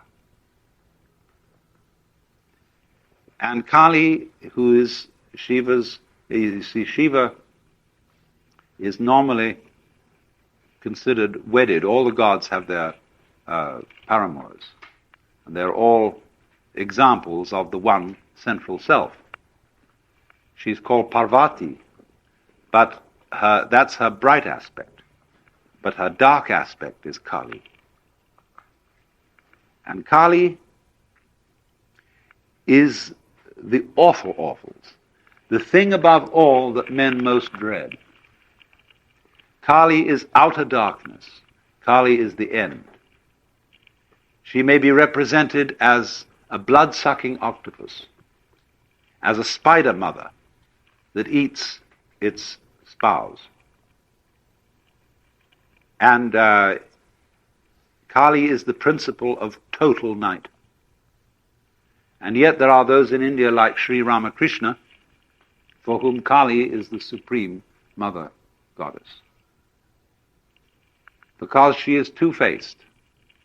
She is playful and terrifying, loving and devouring.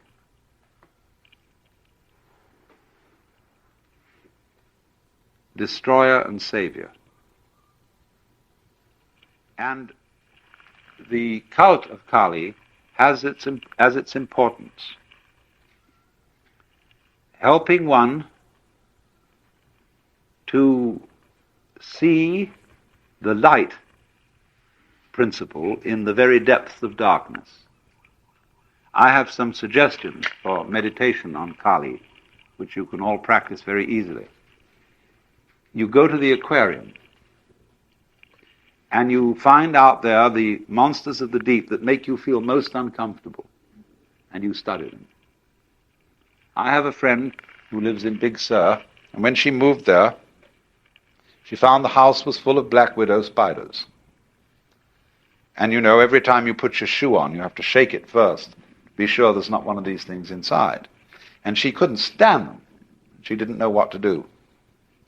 So she decided that what she would do was this. She bought a book on spiders, and she read everything about black widows. Then she looked very carefully at photographs of them, and after that she wrote to a biological supply house and got some actual black widows encased in plastic, and she studied them in detail. Finally, she captured in a glass jar a live one and watched it intently. And then, since she knew all about them, she overcame her fear. So in this way, Kali is studied by her devotees. What are the most creepy-crawly things you can think of? What are the most horrible abysses? What corridors of madness could you get lost in? What are the most horrible things you can conceive of? And if you do meditate on those, this will be like putting manure on the soil. And out of all this apparently morbid and dismal thinking, bright things will begin to arise. Because you will realize that what Kali is the most far-out act that the Supreme Self can put on. The symbol of complete alienation from itself. Now, you know how things are when you discover things that are very strange and unaccountable. How you get goose flesh.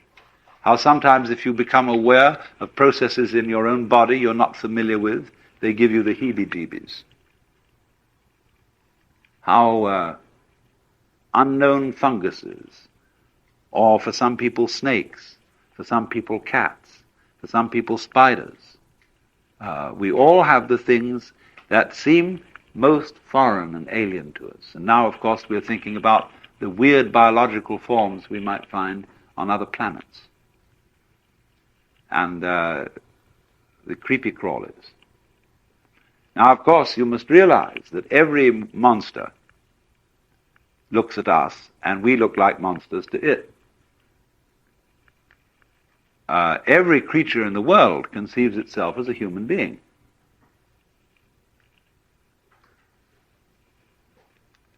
Really, I mean, it's what's natural. And we are so accustomed to our particular shape that we consider that normal. But of course, to fish, we're the most ghastly predators. Birds avoid us, unless they're specially tamed. And the animal world just doesn't like us at all. We don't smell right, nothing is good about us. But they feel natural and normal and human. So, what happens, you see, is this. In the process of the game of hide and seek, the Supreme Self tries to see how far out it can get. Just like children like to sit around and have a competition as to who can make the most hideous face. And so, this gets worse and worse as the time cycle goes on, until at the end of the Kali Yuga, Shiva puts in an appearance, and he's all black, and he has 10 arms, and he dances a dance called the Tandava. And in dancing the Tandava, the whole universe is destroyed in fire. But of course, as Shiva, having done this wreckage, turns around to leave the stage, you find that on the back of his head is the face of Brahma, the creator. and it starts again.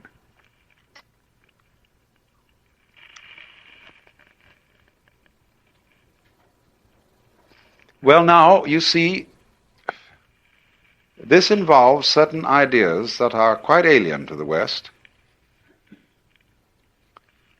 One, the idea of the world as play. Our Lord God in the West tends to be over-serious. He sometimes laughs people to scorn. But there is very, very few records, except in the Jewish, what they call midrash. You should read a book called The Legends of the Jews by Ginsberg. This is a very lovely book about all the strange tales left out of the Bible, about all the great characters of the Bible. And in the midrash, the Lord God really has humor. And he cheats, too. He does very funny things. But so far as most, Islamic literature outside the Sufi tradition, and a great deal of Christian literature, there is no thought that the Lord could be anything but serious.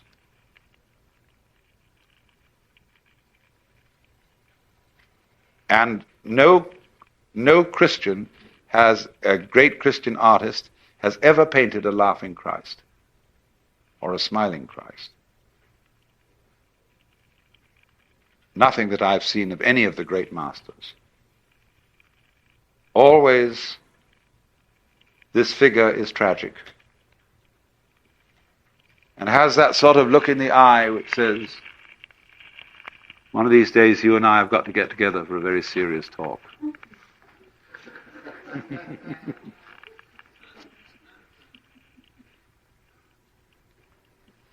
And too much of this becomes oppressive. And that's why little children, when they are forced to go to church, and they hear those hymns about heaven as consisting of endless Sabbaths, they find it exceedingly depressing. If not quite as painful as hell, certainly much more boring.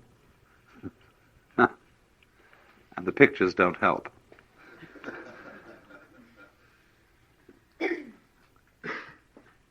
Whereas, so you see, there is some difficulty about the notion of the world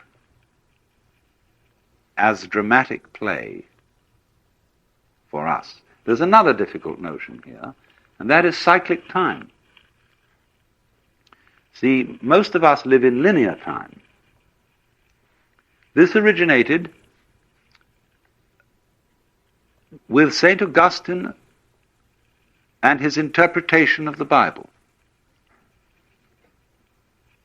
Now, I don't know how true this really is, but it's certainly a big fashion in modern scholarship to say that it was Judaism that gave us the idea of history. Hindus have no interest in history whatsoever, or not until recent times, to the total exasperation of historians. There is no way of finding textual evidence of the age of most of the Hindu scriptures, because they aren't interested in history as such. They are only interested in human events as archetypal occurrences, as repetitions of the great mythological themes over and over again. So if in a document started out that a certain adventure happened to King so-and-so, whom everybody knew at the time, in the next generation they had changed the name of that king to the current king, because the story was typical anyway. They just wanted to say a king everybody knew. They altered things in that way, and so they know no kind of chronology. And if you ask even quite intelligent Asians about this, they have difficulty in understanding what kind of a question you're asking. What is this history thing? Whereas on the other hand, according to our scholars, the Jews were historically minded because they remembered the story of their descent from Adam and Abraham, the great event of the liberation from Egypt, and then the triumphant reign of King David, and then things go sliding downhill as other political forces become stronger and stronger. And so they get fixed on the idea that one day is going to be the day of the Lord, and the Messiah will come and put an end to history. And there will be the restoration of paradise. But this is linear. They don't think of the world having been created many, many times before and come to an end many, many times before. It's one clear ascent from start to finish, from Alpha to Omega. Well, when St. Augustine was thinking about this, he thought, if time is cyclic, Jesus would have to be crucified for the salvation of the world once in every cycle. But for some reason he had it firmly fixed into his head that there was only one historical crucifixion in time. What they call the one full, perfect, sufficient sacrifice, oblation, and satisfaction for the sins of the whole world. Once is enough. Now, of course, he got his hierarchies confused. It's true, there is one sacrifice, but that's on the plane of eternity. On the plane of time, eternal things can be repeated again and again and again. But so, as a result of that, we are handed down not a Greek, the Greeks also had cyclic time, like the Hindus.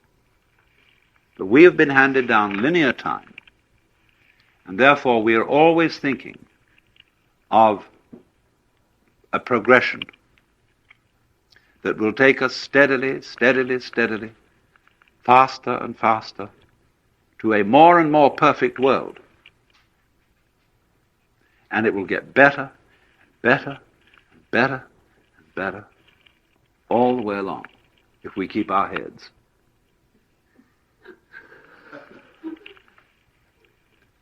Now, this shows, I think, a rather naive view of human nature.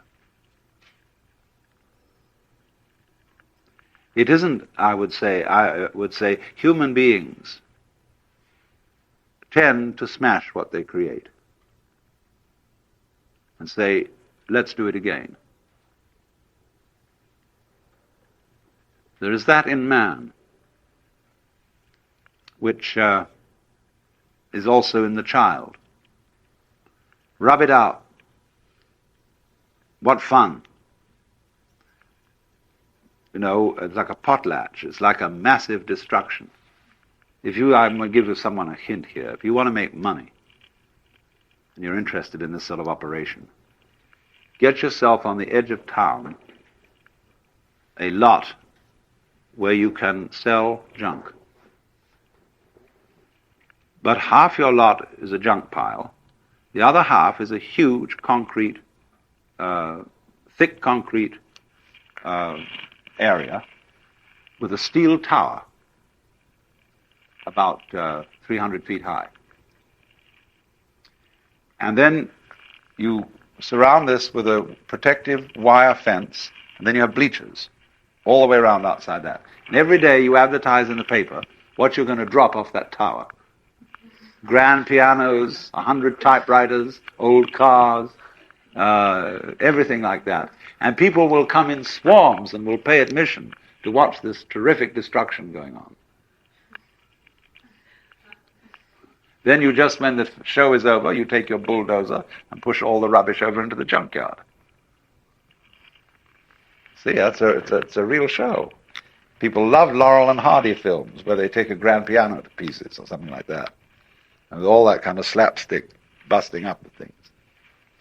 So that's what we do. We make and we unmake. And so it isn't really too realistic to suppose that human beings will simply get better and better and better and better and better, because they'll soon get tired of it. They say, let's be as awful as possible. See, there was that element in Nazism. How awful can you get? How brutal can you be? How destructive? And that, it isn't just Germans, you know, who have that. At one time, people have their constructive aspect uppermost, but at other times they have their destructive aspect uppermost. After all, we are all carnivorous. We are all here right now because of devouring cows and sheep and fish and apples and potatoes and so on. All of them sentient beings. Do you realize how monstrous we are? Of course, we like to do it with table manners and having it killed somewhere else and all those things. We try to pretend we are not doing that, so that when we get a steak served on the table, it doesn't remind us of a cow. And we serve our food in various ways so that it doesn't look like eating these things. Packaging. Some people behind the scenes always do that dirty work. People behind the scenes take away the sewage. See, we are converting all the living world around us into excrement and pretending it doesn't happen that way. And we are the most marvelous vortices in this stream of food which whirls around as us and then disappears into excrements, which again fertilize the soil, and we keep on at it.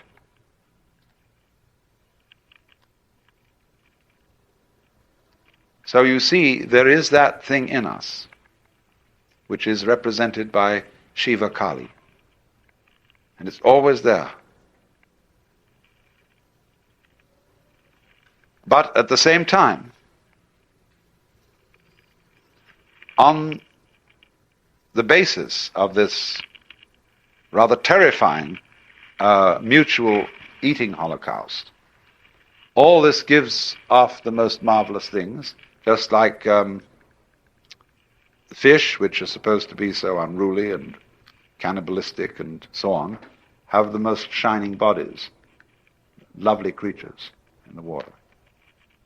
So the Hindu looks at the world with very, very, hard-boiled realism in this way, and sees terror and magnificence, love and fury as two faces of the same thing.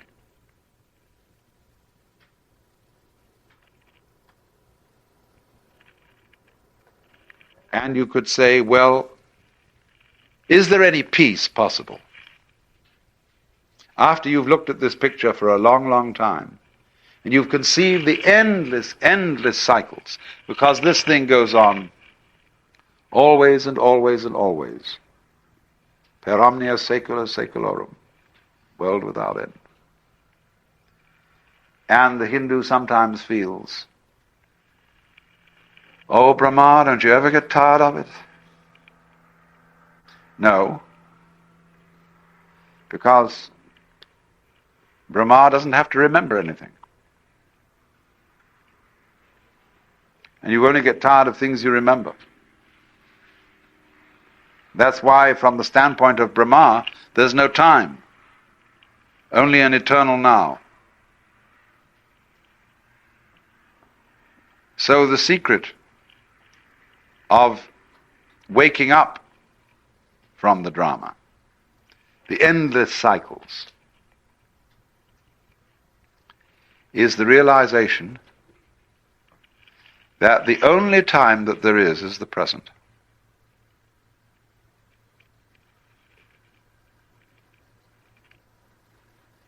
And this is called in Sanskrit the point of time, bindu. or another word used is kshana. This means moment. Bindu means atom. Not in the scientific sense of atom, but the word atom in Greek, the atomos, means what can't be cut. The smallest of the small. I've called it the eeny weeny. So they would say, now if you are realized and awake to the self, you know that you are the present. There is no other time than the present. And when you become awake to that, boredom is at an end. And you are delivered from the cycles. Not in the sense that they disappear, that you no longer go through them. You do go through them. But you know, you realize that they're not going anywhere. Now then, supposing you liken the rhythm of these cycles to music, how to listen to music with the maximum of enjoyment? Why, surely you don't hurry it up. You don't say, let's get to the end faster. You know how to listen to music only when you slow down time. That's why jazz fans like to smoke marijuana and listen to music, because it slows time down. And you can hear every tiny little ripple of sound. And sit back and let that be. Well, yoga is a method of slowing down time by breathing. And so, in the same way, you can see every little detail of life in a new way. You say, oh my, look at that.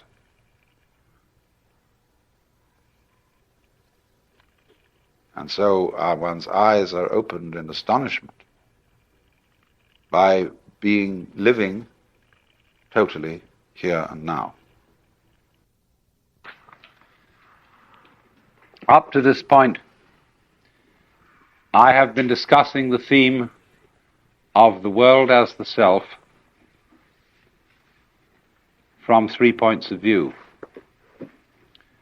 Number one, discussing what the self means in Hindu philosophy. The self which you feel yourself to be is an expression and is in fact at root the same as the self, that is to say, the being which is the root and ground of the universe. We went on from that to see how, according to Hinduism, the self manifests itself in the cosmological way, in the breathing in and breathing out. Breathing out all the manifested universes, and then breathing in, withdrawing the manifestation over vast periods of time, of space, vast in length as also vast in brevity. The third step was to see the social order, the human order, as a microcosm of this huge macrocosmic game or leela of hide and seek. And so finally we come to the last consideration,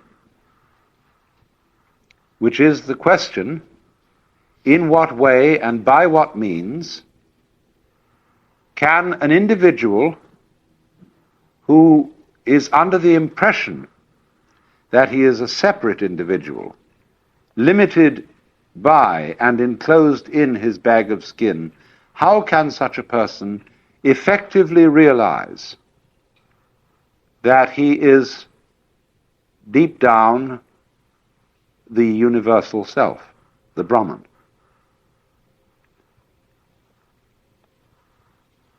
This, of course, is a curious question, which reminds me of this famous story of an American tourist in England who wanted to find a certain obscure village. And he stopped a native yokel and asked the name to this place. And this yokel scratched his head and said, "Sir, I do know where it is, but if I were you, I wouldn't start from here." In a certain way, the question, how do I realize the self, is the wrong question. Why is it the wrong question? Because it proposes a journey to the place where you already are. Now, it's true that you may not know that you are there, but you are. And if you take a journey to the place where you are, you will visit many other places than the place where you are. And perhaps when you find through some long experience that all the places you go to are not the place you wanted to find, it may occur to you that you were already there in the beginning.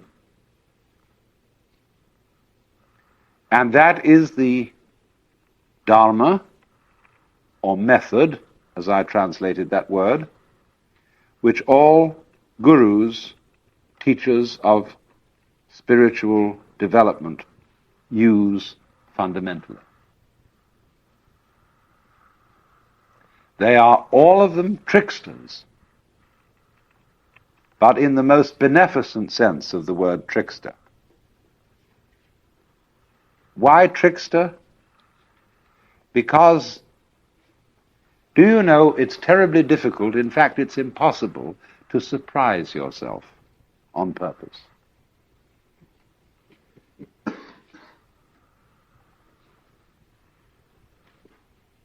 And yet, to be surprised is a great thing. But you can't plan a surprise for yourself. Somebody else can do it for you. And that is why so often a guru or teacher is necessary in this process. But let me say right from the start that a guru, there are many kinds of gurus. First of all, among human gurus, there are square gurus and there are beat gurus. There are gurus like, let's say a great Zen master today. Let's take Oda Roshi at Daitokuji, who is a square guru and a very good one. But you go through regular channels. Then there is a guru like Mr. Gurdjieff, who is a rascal guru, who leads you in by means that are very, very strange indeed. The gurus may be situations, a certain kind of problem or encounter. Even a book can to some extent be a guru. A friend can be a guru. I've often thought of writing a story about a man who is some sort of guru seeker and potential yogi, who goes one day into an automat and sits down at a table where there is another fellow, and he sort of thinks that this man looks wise, and he projects onto him the idea that he is a guru. And he says, "Aren't you," he says, "I feel there's something special about you." And the man says, "Oh, really? Really, actually, there's nothing special about me. I happen to be an insurance salesman." And this other fellow says, Isn't that fascinating how modest he is? And then I want to develop this story step by step. They keep meeting each other because they both eat at the same automat regularly for lunch.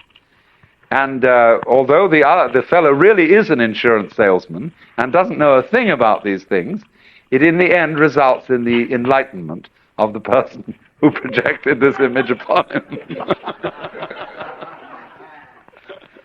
There's something like that in a New Yorker article, which was then in the art of tennis, which you may remember. So there are, as I say, many kinds of guru. But the problem of the guru is to show the inquirer in some effective way that he already has what he's looking for.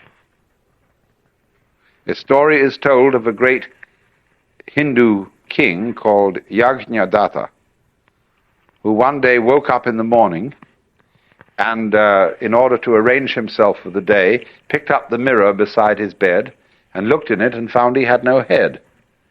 The reason was he had a hangover, and he looked in the wrong side of the mirror. One side of an ancient mirror, you know, is polished copper or brass or something, and the other is got some designs on it. He looked in the wrong side and couldn't find his head. He said, "Good Lord, I've lost my head." And there was a great search he instituted to find his lost head. So we are all in that position. We're looking at the wrong side of the mirror. We're looking for our head. Have you ever thought about that? What if there were no...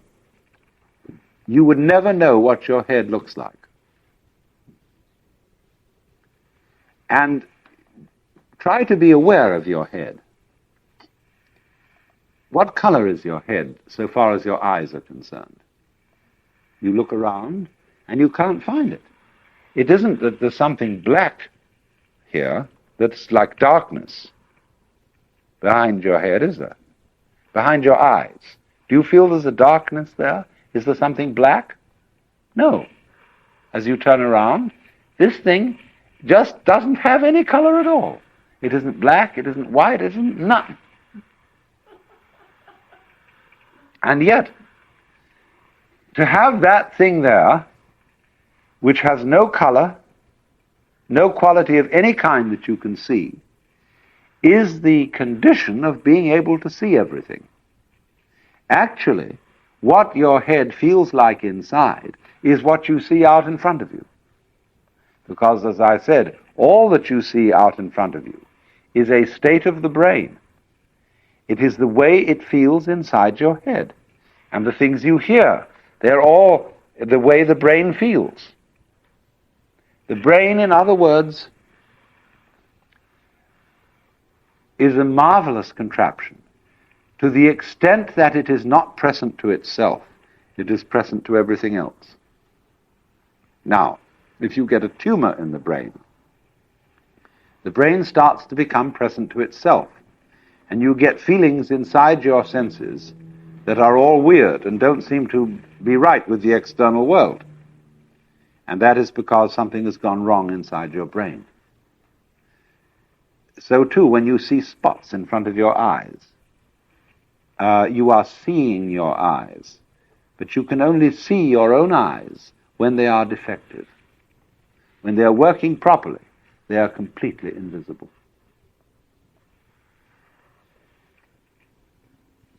Now, in Hindu traditions,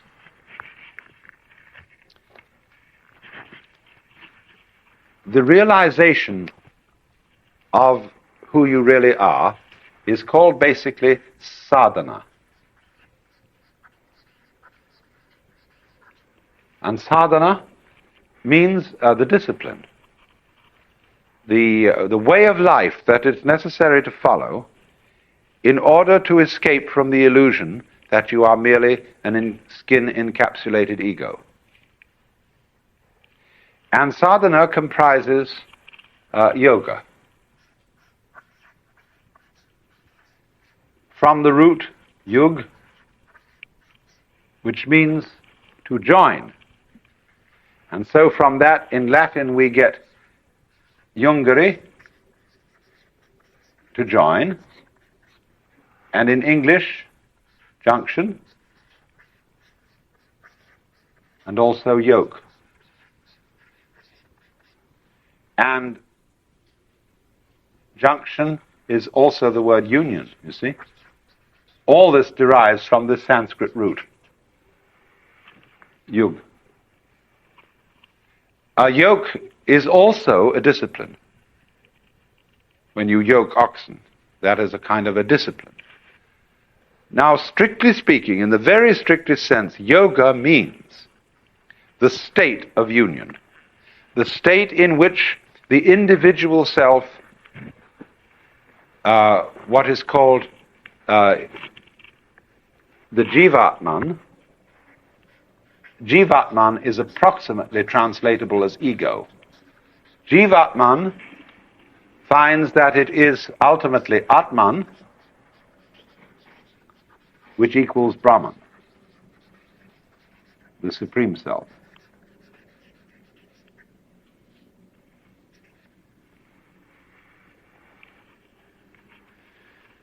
So yoga is the state. The strictest meaning of yoga is the state of union, and a yogi means one who has realized that union. But we find that the word is not normally used in that way, in that strict sense. Yoga, in the normal way of use, means the practice of meditation whereby one comes into the state of union, and the yogi means one who is a traveler, a seeker, who is on the way to that point. But again, strictly speaking, there is no method to arrive at the place where you are, and no amount of searching will uncover the self, because all searching implies the absence of the self, the big self, the self with a capital S. So that to seek it is to thrust it away, and to practice a discipline to attain it is to postpone realizing. There is a famous Zen story told of a monk who was sitting in meditation, and the master came along and said, "What are you doing?" He said, "I'm meditating to become a Buddha." Whereupon the master picked up a brick that was lying nearby and started polishing it, rubbing it. And the monk said, "What are you doing?" He said, "I'm rubbing this brick to make it a mirror." He said, "By no amount of rubbing could you ever make a brick into a mirror." The master replied, "By no amount of zazen could you become a Buddha." Zazen means sitting meditation. They react very badly to this story in modern-day Japan. Anyway,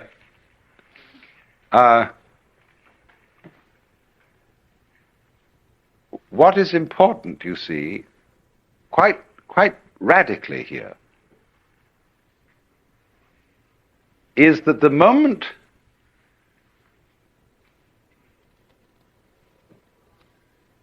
you embark, supposing, let me put it in this way, supposing that I say to you, each one of you is really the great self, the Brahman. And you say, well, all you've said up till now makes me fairly sympathetic to this intellectually, but I don't really feel it. What must I do to feel it really? My answer to you is this. You ask me that question because you don't want to feel it really. You're frightened of it. And therefore what you're going to do is you're going to get a method of practice so that you can put it off. So that I can say, well, I can be a long time on the way getting this thing. And then maybe I'll be worthy of it after I have suffered enough. See, because we are brought up in a social scheme whereby we have to deserve what we get. And the price that one pays for all good things is suffering. And people love to boast about how much they've suffered.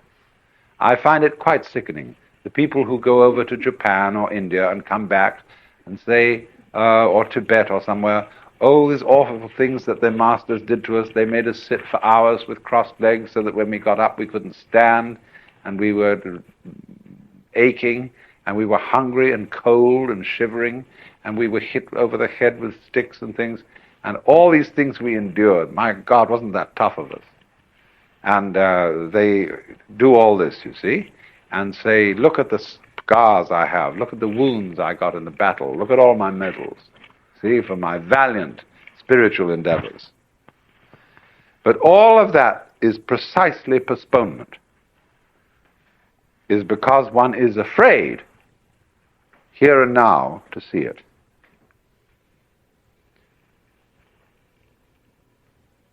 If you had the nerve, the real nerve, you would see it right away.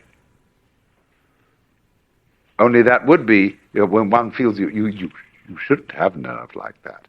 Why, that would be awful. That would be, that wouldn't do at all. Because after all, I'm supposed to be poor little me. And I'm not really much of a muchness. And I'm playing the role of being poor little me. And therefore, in order to be something great, like a Buddha or a Jivan Mukta, one liberated in this life, I ought to suffer for it. So you can suffer for it. There are all kinds of ways invented for you to do this. And you can discipline yourself, and you can gain control of your mind, and you can do all sorts of extraordinary things. I mean, you can drink water in through your rectum and do the most fantastic things. But that's just like being able to run the 100 yards in 9 seconds, or to push a peanut up Mount Tamalpais with your nose, or any other kind of accomplishment you want to engage in. There's absolutely nothing to do with the realization of the self. The realization of the self fundamentally depends on coming off it. The sort of, when we say to people who put on some kind of an act, we say, oh, come off it. And some people can come off it. They laugh and say they suddenly realize, they were making fools of themselves, and they laugh at themselves and they come off it. So in exactly the same way, the guru, the teacher, is trying to make you come off it. Now, if he finds he can't make you come off it, he's going to put you through all these exercises, so that you'll, at the last time, when you've got enough discipline, and enough suffering, and enough frustration, you'll give it all up and realize you were there for the beginning and there was nothing to realize. But the guru is very clever. He says, all right, if this is the way you have to go, this is the way you have to go. You asked for it. You came to me, I didn't invite you, you see, the guru says. You came to me and said, I want to learn yoga. Well, he said, yoga is union. You're tattvamasi, you're that. Well, no, you say, I'm sorry, I don't understand that, because I only get it intellectually, I don't feel it. Oh, he says, you're one of those. So, I see, I've got to satisfy you. The customer is always right. No? I've got to give you all this work to do, because you can't see directly that this is so. But he's looking at you in a funny way, you see. The guru is always saying to you, what are you doing? What's your game? Imagine, for example, a father confessor, and you feel terribly guilty. that you've committed murders and robberies and adulteries and fornications and all kinds of arson and injury to people and financial shenanigans. And you go to this man and say, I am a terrible sinner. Oh, he says, really? He said, I have murdered somebody. He said, how many times? And you think, oh, good Lord, this man doesn't realize how awful I am. And you recite all these things. He's perfectly calm. And then you say to him, well, you don't seem to be very shocked. Well, he said, you haven't confessed any serious sins. He said, what do you mean by a serious sin? Well, he said, what do you think? Well, I don't know. I just feel wrong. I just feel there's something in the basis of me that tells me that I am not what I ought to be. Could it be that I'm spiritually proud? That I'm egocentric? He says, no, that's not. It's very usual. This is quite ordinary sin. But he says, you are guilty of something really terrible. And what could that be? Well, I have no idea. No, he says, come on. Go deeper. What is the real sin you've committed? And you think, what, me? I, little me, could do something worse than murder, worse than spiritual pride? Just little me? I mean, I'm a reasonably well-intentioned person. What could that be? And he looks at you in a funny way. Says, you know. You know, it's a kind of a Kafkaesque situation where you're accused of a crime that's not specified, and yet the accuser says, you jolly well know what you've done. Of course, we can't mention it. Because, it's like those laws that are on the books in the state of California and several other states where people are accused of the abominable crime against nature. Nobody knows what it is. I mean, it can't be mentioned. It's too dreadful to be talked about. So this guy does the same thing, but it's in a different dimension. You've done it. Now what did you do? See, the real crime is that you won't admit you're God. That's false modesty. You won't admit that you're the self in disguise. See, as such and such a persona, such and such a person. You know the word person means mask. The persona, that through which the sound flows. And the mask in the classical drama, Greco-Latin drama, was shaped like a megaphone so that the sound would be projected in an open-air theater. So persona, that through which the sound flows, is the mask. And now we use the word person, which means fake or mask, to mean the real thing. Harry Emerson Fosdick wrote a book, How to Be a Real Person. If you translate that back into the original meaning, it means how to be a real fake. So the guru challenges, you see. He challenges you. If you raise the question, he doesn't go out and preach in the streets and say, come on everybody, you ought to be converted. He sits down under a tree and waits. And people start coming around, and they offer him propositions. He answers back.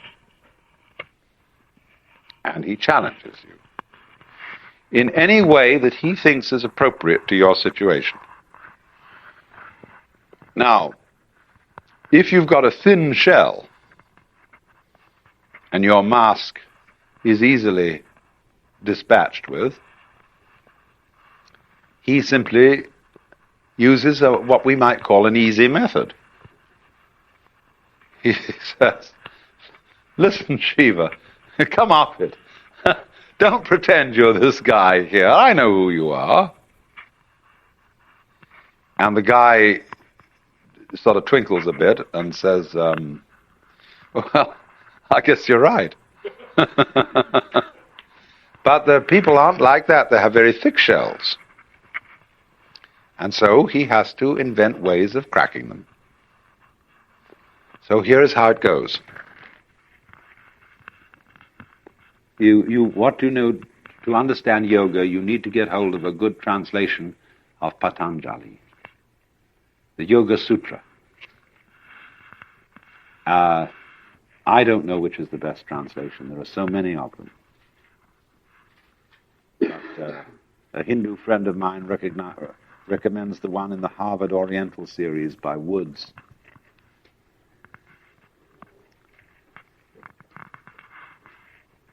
It says, it starts out, now yoga is explained.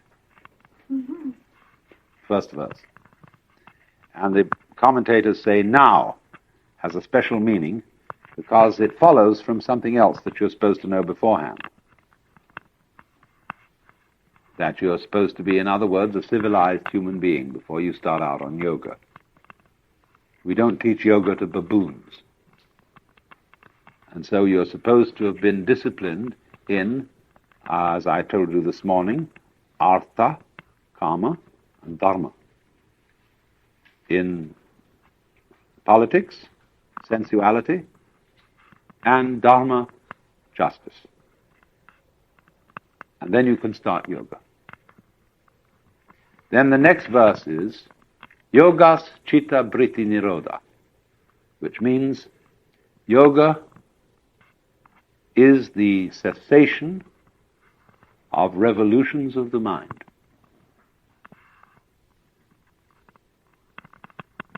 In other words, you can interpret that at many levels.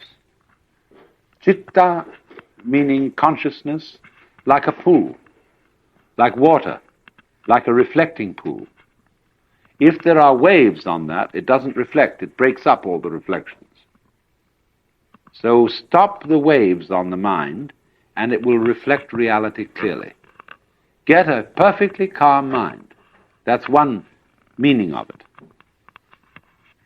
Or another meaning of it is stop thinking. Eliminate all contents from the mind, all thoughts, all feelings, all sensations, everything. How will you do that? Well, it goes on to say you do it by certain steps. First of all, pranayama, which means the control of the breath. Pratyahara, which means preliminary concentration. Dharana, a more intense form of concentration. Dhyana,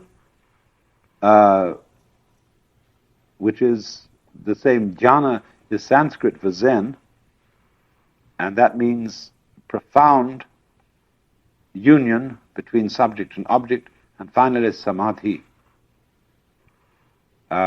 which is way out. Now what's happening here?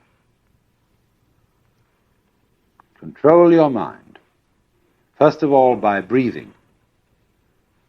Breathing is a very strange thing because breathing can be viewed both as an involuntary and as a voluntary action. You can feel I breathe, and yet you can feel it breathes me. And they have all sorts of fancy breathing ways in yoga.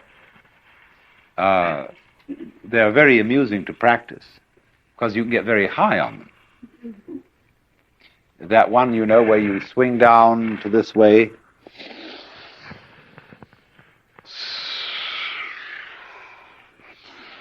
You know, sitting in the lotus posture and bending down, and then you can breathe in through the left nostril.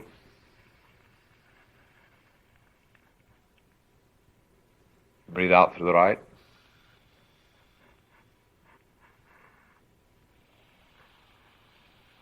In through the right. Out through the left. At the same time, imagine that as you take the current in, it goes into you, it goes right the way down your spine, and goes boing on the base of your spine, and then catches hold of that snake that's supposed to be curled up there, and as you breathe out, pulls it up, out.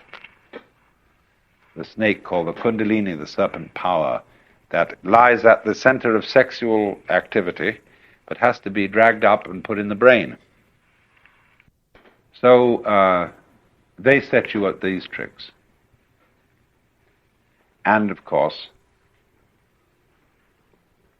if you are bright, you may begin to realize some things at that point. If you're not very bright, then you'll have to go on.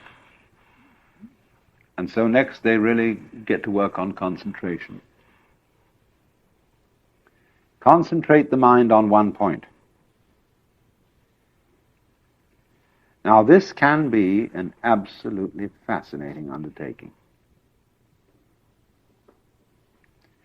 I suggest that you try it this way if you want to make experiments. Select a highlight on some bright, some polished surface, copper or glass or something, where there's a little tiny reflection, say of a candle or an electric light bulb. Look at it and put your eyes out of focus so that the bright spot appears to be fuzzy. A fuzzy circle. Now look very carefully at the design in the fuzzy circle and see if you can make it out. There is a definite pattern of blur, and you can have a wonderful time looking at that. Then go back, get your eyes into focus, and look at intense light. And you can go into it, and into it, and into it. Like you're falling down a funnel. And at the end of that funnel is this intense light. And go down, go in. It's the most thrilling experience.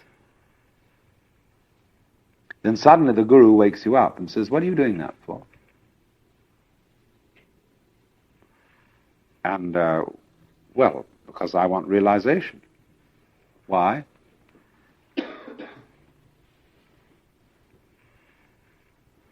Because we live in a world of, if we identify ourselves with the ego, we get into trouble, we suffer, we're in a mess. He says, "You afraid of that?" Yes. So then, all that you're doing to practice yoga is based on fear. You're just escaping, you're running away. How do you think you can get realization through fear? There's one to think about. So you think, well, now I've got to go on with my yoga practice, my concentrations, my exercises, but not for a fearful motive. And you know that guru, he's watching you, and he's a very, very sensitive man, and he knows when you're doing, always knows what your motive is. So he puts you onto the kick of getting a pure motive. And that means very deep control of the emotions. I mustn't have impure thoughts. All right, so you go along and you manage to repress as many impure thoughts as possible, and then one day he asks you, "Why are you repressing these thoughts? What's your motive for trying to have a pure mind?" And you find out that you had an impure motive for trying to have a pure mind. That you did it for the same old reason you started out the thing in the beginning, because you were afraid, because you wanted to get one up on the universe. And so, eventually, you find out, you see, that your mind is what is called in Sanskrit muda, which means crazy. Because it can only go in vicious circles. Everything it does to get out of a trap puts it more securely in the trap. Every step in the direction of liberation is a new tie-up. So that you started, with molasses in one hand and feathers in the other. That was the original situation of man. The guru made you put them together. see, like that, and said, now pick the feathers off. And the more it is, the more of a mess the whole thing gets. So you get involved and involved and involved by this process. And he, in the meantime, you see, has been telling you, yes, you made a little attainment today, but it was only the 8th stage, and there are 64 altogether. And you've got to get to that 64th stage.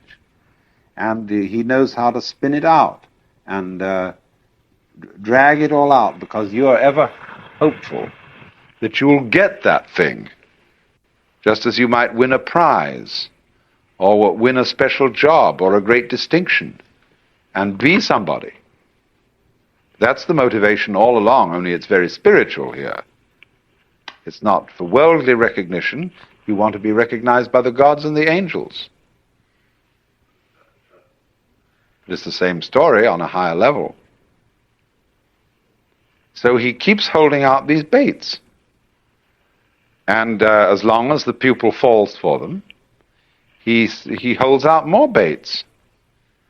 Until after a while, the pupil gets the realization that what he's doing is running faster and faster in a squirrel cage.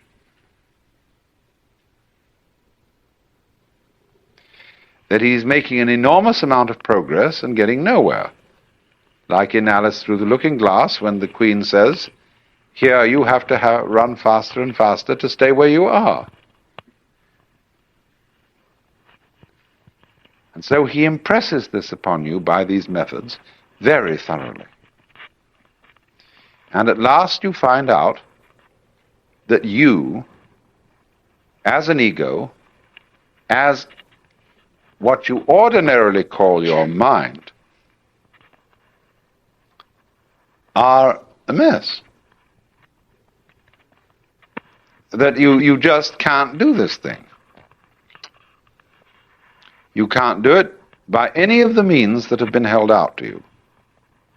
You can concentrate, yes, you've acquired a considerable power of concentration by doing all this, but you find you're doing it for the wrong reason. And there's no way of doing it for the right reason. See, Krishnamurti does this. He's a very, very clever guru. Krishnamurti says to people, now look,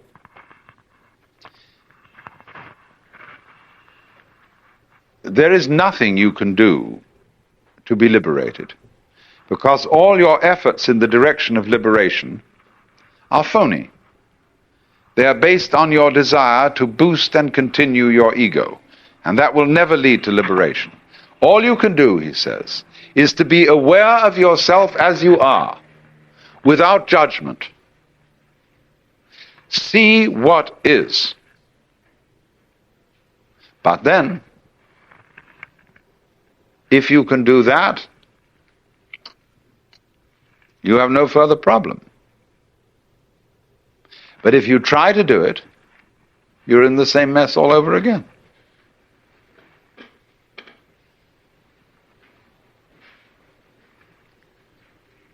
So we have Krishnamurti followers who are so busy being aware of themselves and not doing spiritual practices that they can't read any books except mystery stories.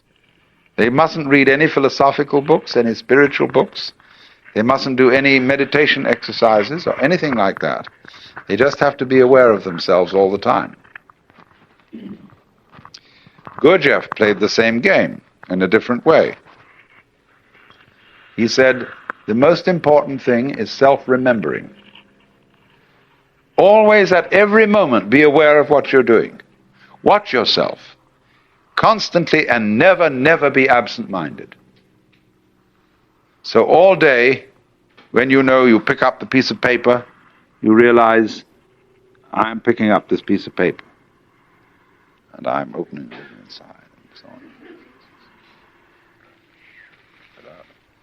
And I know I'm doing it this way, so I'm not asleep. Ordinary people, pick up a piece of paper.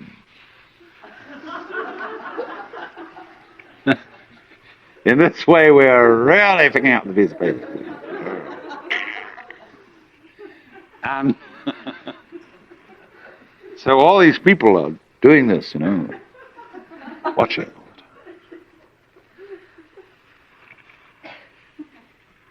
Now, where do they land up? I've told this story millions of times, really. Excuse me, but it's very important. When they teach you in Japanese Zen how to use a sword, the first thing that the teacher says to the student is, now, if you're going to be a good soldier, you've got to be alert constantly, because you never know where the attack's going to come from. And so all soldiers are taught this. Watch. Christians, brethren, be sober, be vigilant. For your adversary the devil stalketh around as a roaring lion, seeking whom he may devour, whom resist steadfast in the faith. Be on your watch. Christian, dost thou heed them on this holy ground, how the powers of darkness prowl and prowl around. The enemy on every side. Christians, seek not yet repose. Hear thy guardian angel say, thou art in the midst of woes. Watch and pray. So the soldier, the sentry, everybody is on the watch, on the alert. Now you know what happens to you when you try to be on the alert. You think about being alert, and then you're a hopeless prey to the enemy. Because you're not alert. You're thinking about being alert.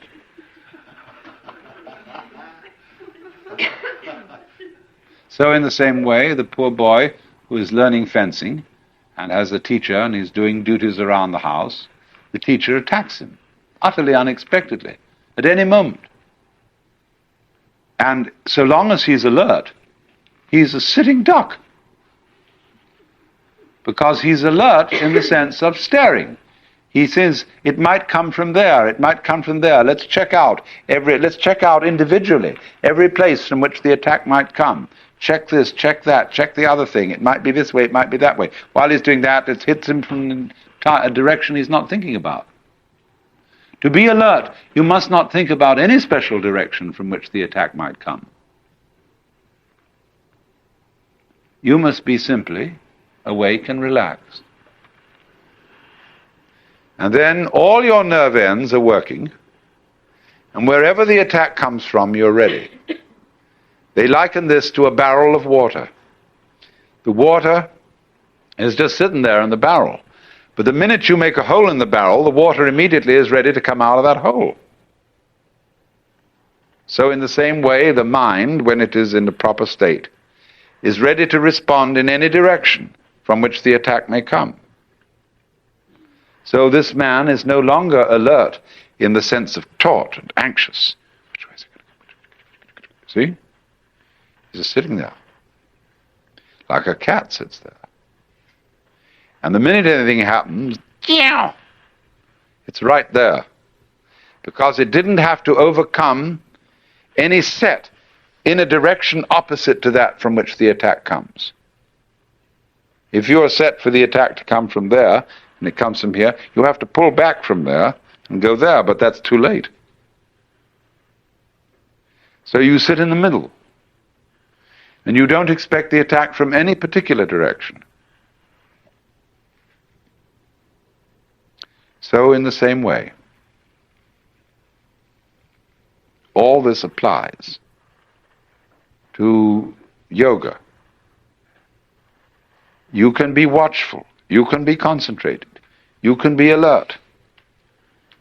But all that will ever teach you is what not to do. How not to use the mind.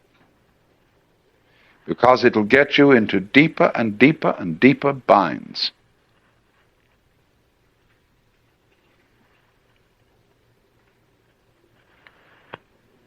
You have to let it happen. Just like you have to let yourself go to sleep. You can't try to go to sleep. You have to let yourself digest your food. You can't try to digest it. And so in the same way, you have to let yourself wake up. become liberated. And when you find out, you see, that there isn't any way of forcing it, that, for most people, is the only way of getting them to stop forcing it. Because they won't believe when you tell them in the first instance, you've got to do this without forcing it. They'll say, well, it won't work, it won't happen, because I'm very unevolved. I'm just an ordinary human being. I'm just poor little me. And if I don't force it, nothing will happen. I have people who think that if they don't struggle and strain, they won't have a bowel movement, or whatever it is. They think they've got to do that work in order to make it happen. In other words, all that is based on lack of faith, not trusting life. And to get people to trust life who don't trust it, you have to trick them. They won't jump into the water, so you have to throw them in. And if they are very unwilling to be thrown in, they're going to take diving lessons, you see, in which they're going to go all through, they're going to read books about diving, they're going to do all the preliminary exercises for diving, and they're going to stand on the edge of the diving board and inquire whether there's the right posture, until somebody comes up beside and kicks them in the butt. And they're in the water.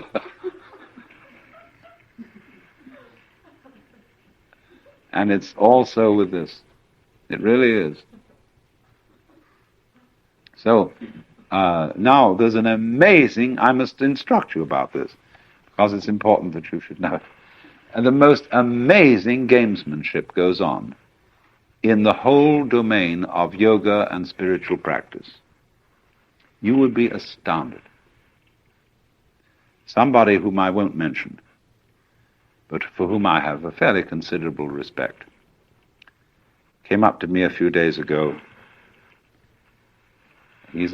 I'll just say he's a psychotherapist. And he said, Alan, you should work with me. You know, last night you were going around like a zombie. And this isn't good. He said, if you would be clear with my work, you would be an incomparable genius. I said, what's your game? I'm very fond of you, I said, but you're playing games with me. I was going around like a zombie last night because I had too much to drink.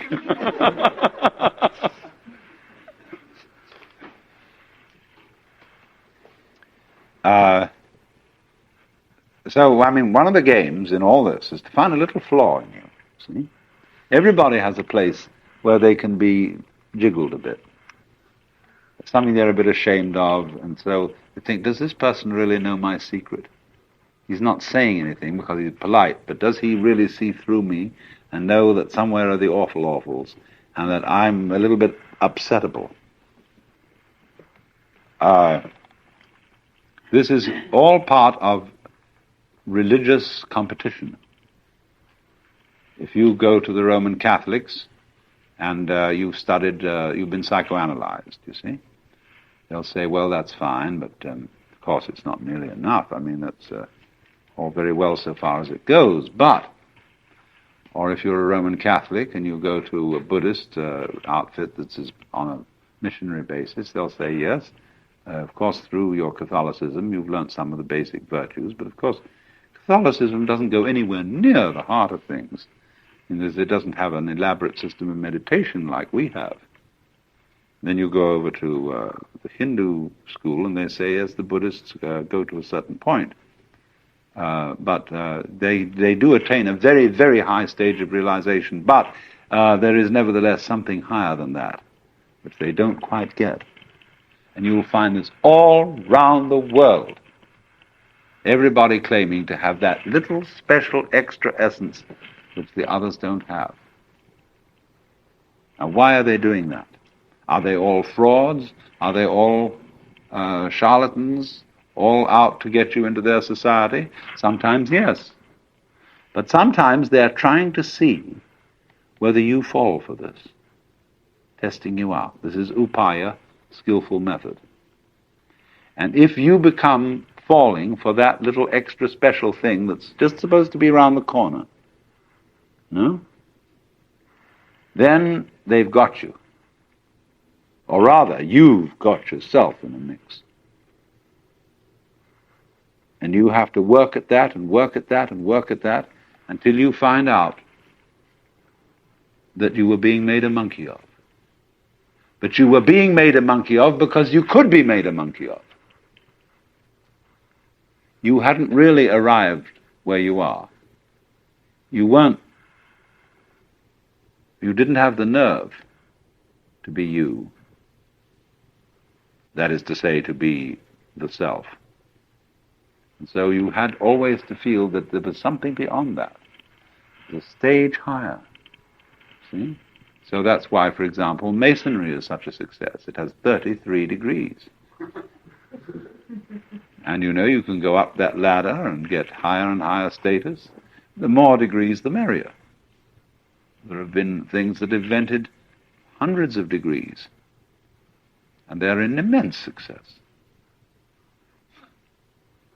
Because you can postpone it longer and longer, like Achilles overtaking the tortoise. He doesn't overtake it in the problem, because we keep dividing the space between Achilles and the tortoise as he approaches the tortoise. What delays Achilles overtaking the tortoise is not Achilles, but our calculations about how he approaches it. We make the calculations more and more complicated as he gets nearer and nearer to the tortoise. It's only the calculations that put it off. Achilles, in fact, runs right by. So in the same way, you can calculate yourself out of liberation. You can put it off indefinitely by inventing new degrees and new stages. But actually, when you get it, you don't get it. You suddenly see it. It happens instantly. And it happens instantly whether you put in 30 years practice or whether you put in 3 minutes. It's the same. Suddenly it dawns on you that that's the way things are. Tattvamasi.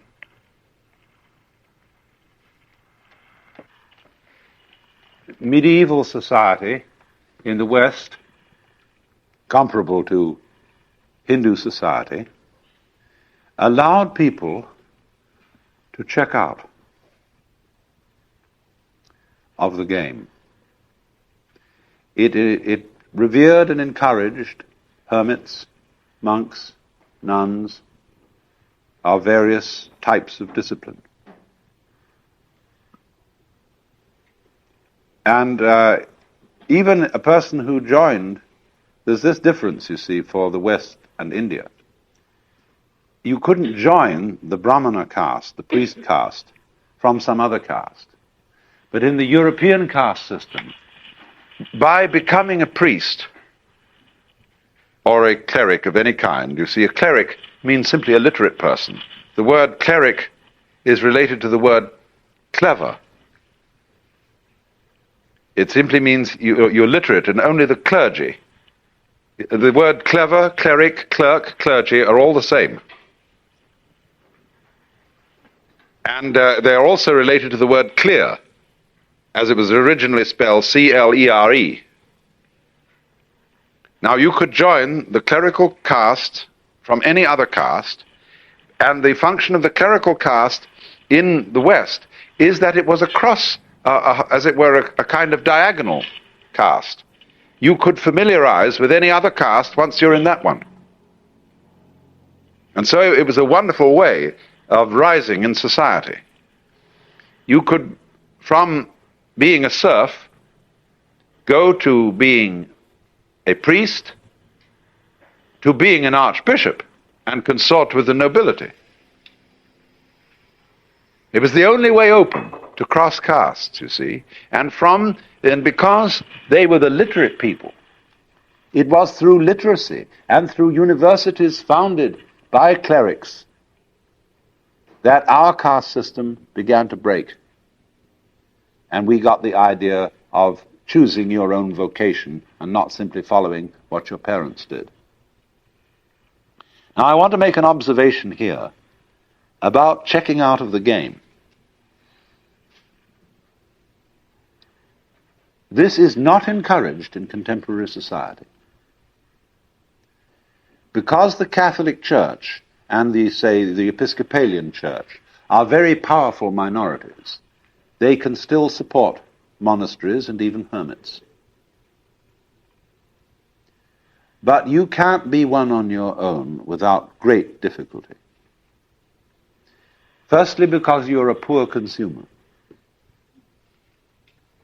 See, around here we have a number of hermits. There's a guy out there building that boat, and he's essentially a non-joiner, a poor consumer, and the community, they live a lot along here, and they're not working class people.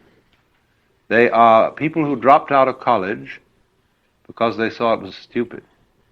And they're that sort of people. We would call them perhaps beatniks.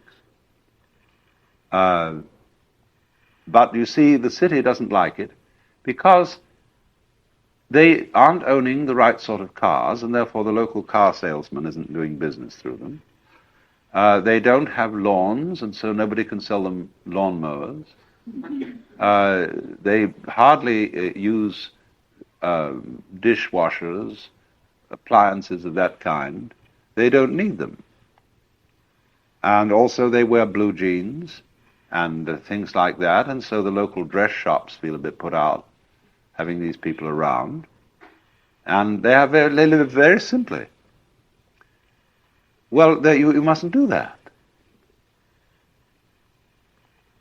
You've got to live in a complicated way. You've got to have the kind of car, that identifies you as a person of substance and status and all that.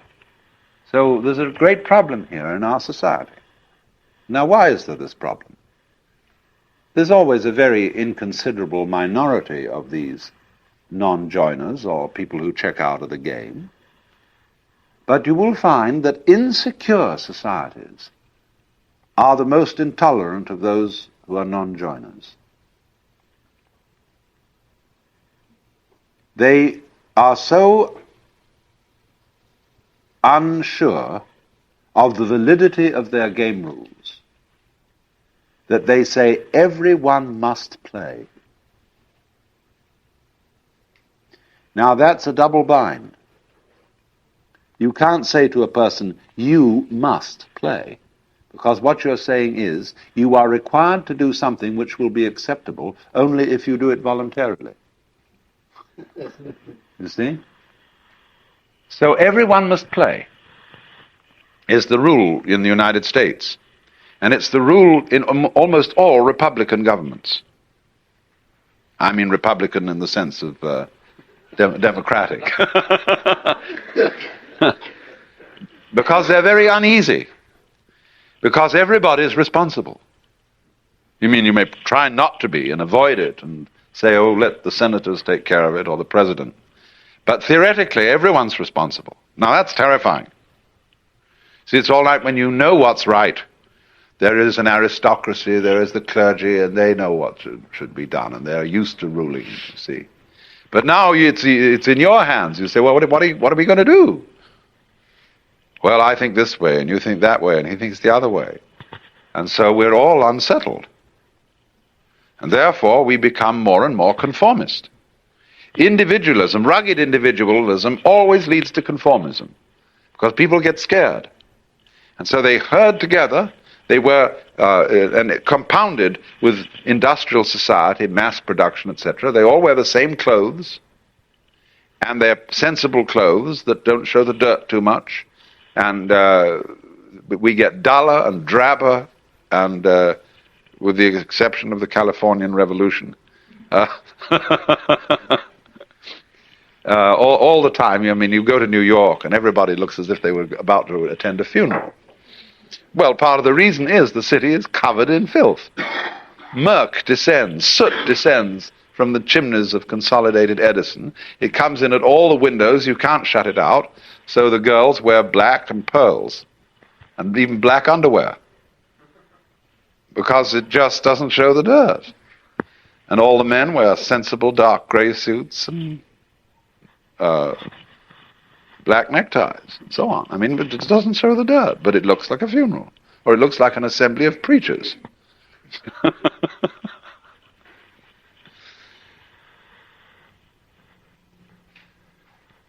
So the reason for this is, in a way, that democracy as we have tried it started out on the wrong foot.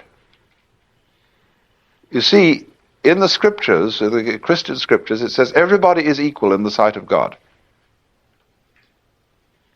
Now that's a mystical utterance. That means that from the standpoint of God, all people are divine and are playing their true function. And that is something that is true on a certain plane of consciousness. But come down a step and try to apply the mystical insight in the practical affairs of everyday life, and what do you get? You get a parody of mysticism. You get the idea not that everybody is equal in the sight of God, but that all people are equally inferior. And that's why all bureaucracies are rude, why the police are rude, and why you're made to wait in lines and are obstreperous income tax individuals and all that sort of person. Because everybody's a crook. Everybody's equally inferior. See, that becomes the parody of democracy. And that kind of society, watch out for it. It turns in a quick click into fascism and because of its terror of the outsider. Now, a free and easy society loves outsiders. In fact, it's a little bad for the outsider's integrity, because he becomes the holy man, see? And people make salams and give him food and all that. They really take care of the outsider, because they know that man is doing for us what we haven't got the guts to do. That outsider who lives up there in the mountain is at the highest peak of human evolution. His consciousness is one with the divine. And great, just there is someone like that around. It makes you feel a little better. He has realized, he knows what it's all about. And so we need a number of those people. Even though they don't join our game, they tell us, you see, what you're doing is only a game. It's okay, I'm not going to condemn you, but it is only a game, and we up on that mountaintop are watching you. We love you. We have compassion for you. And but we excuse, please, we aren't going to join. So that gives the community great strength, because it tells the government in no uncertain terms that there's something more than government. That's why kings, wise kings, kept not only priests, but court fools. The court fool is much more effective than the priest, to remind the king that after all he's human. And you know how in Richard II, where the fool is called the antic, the king says,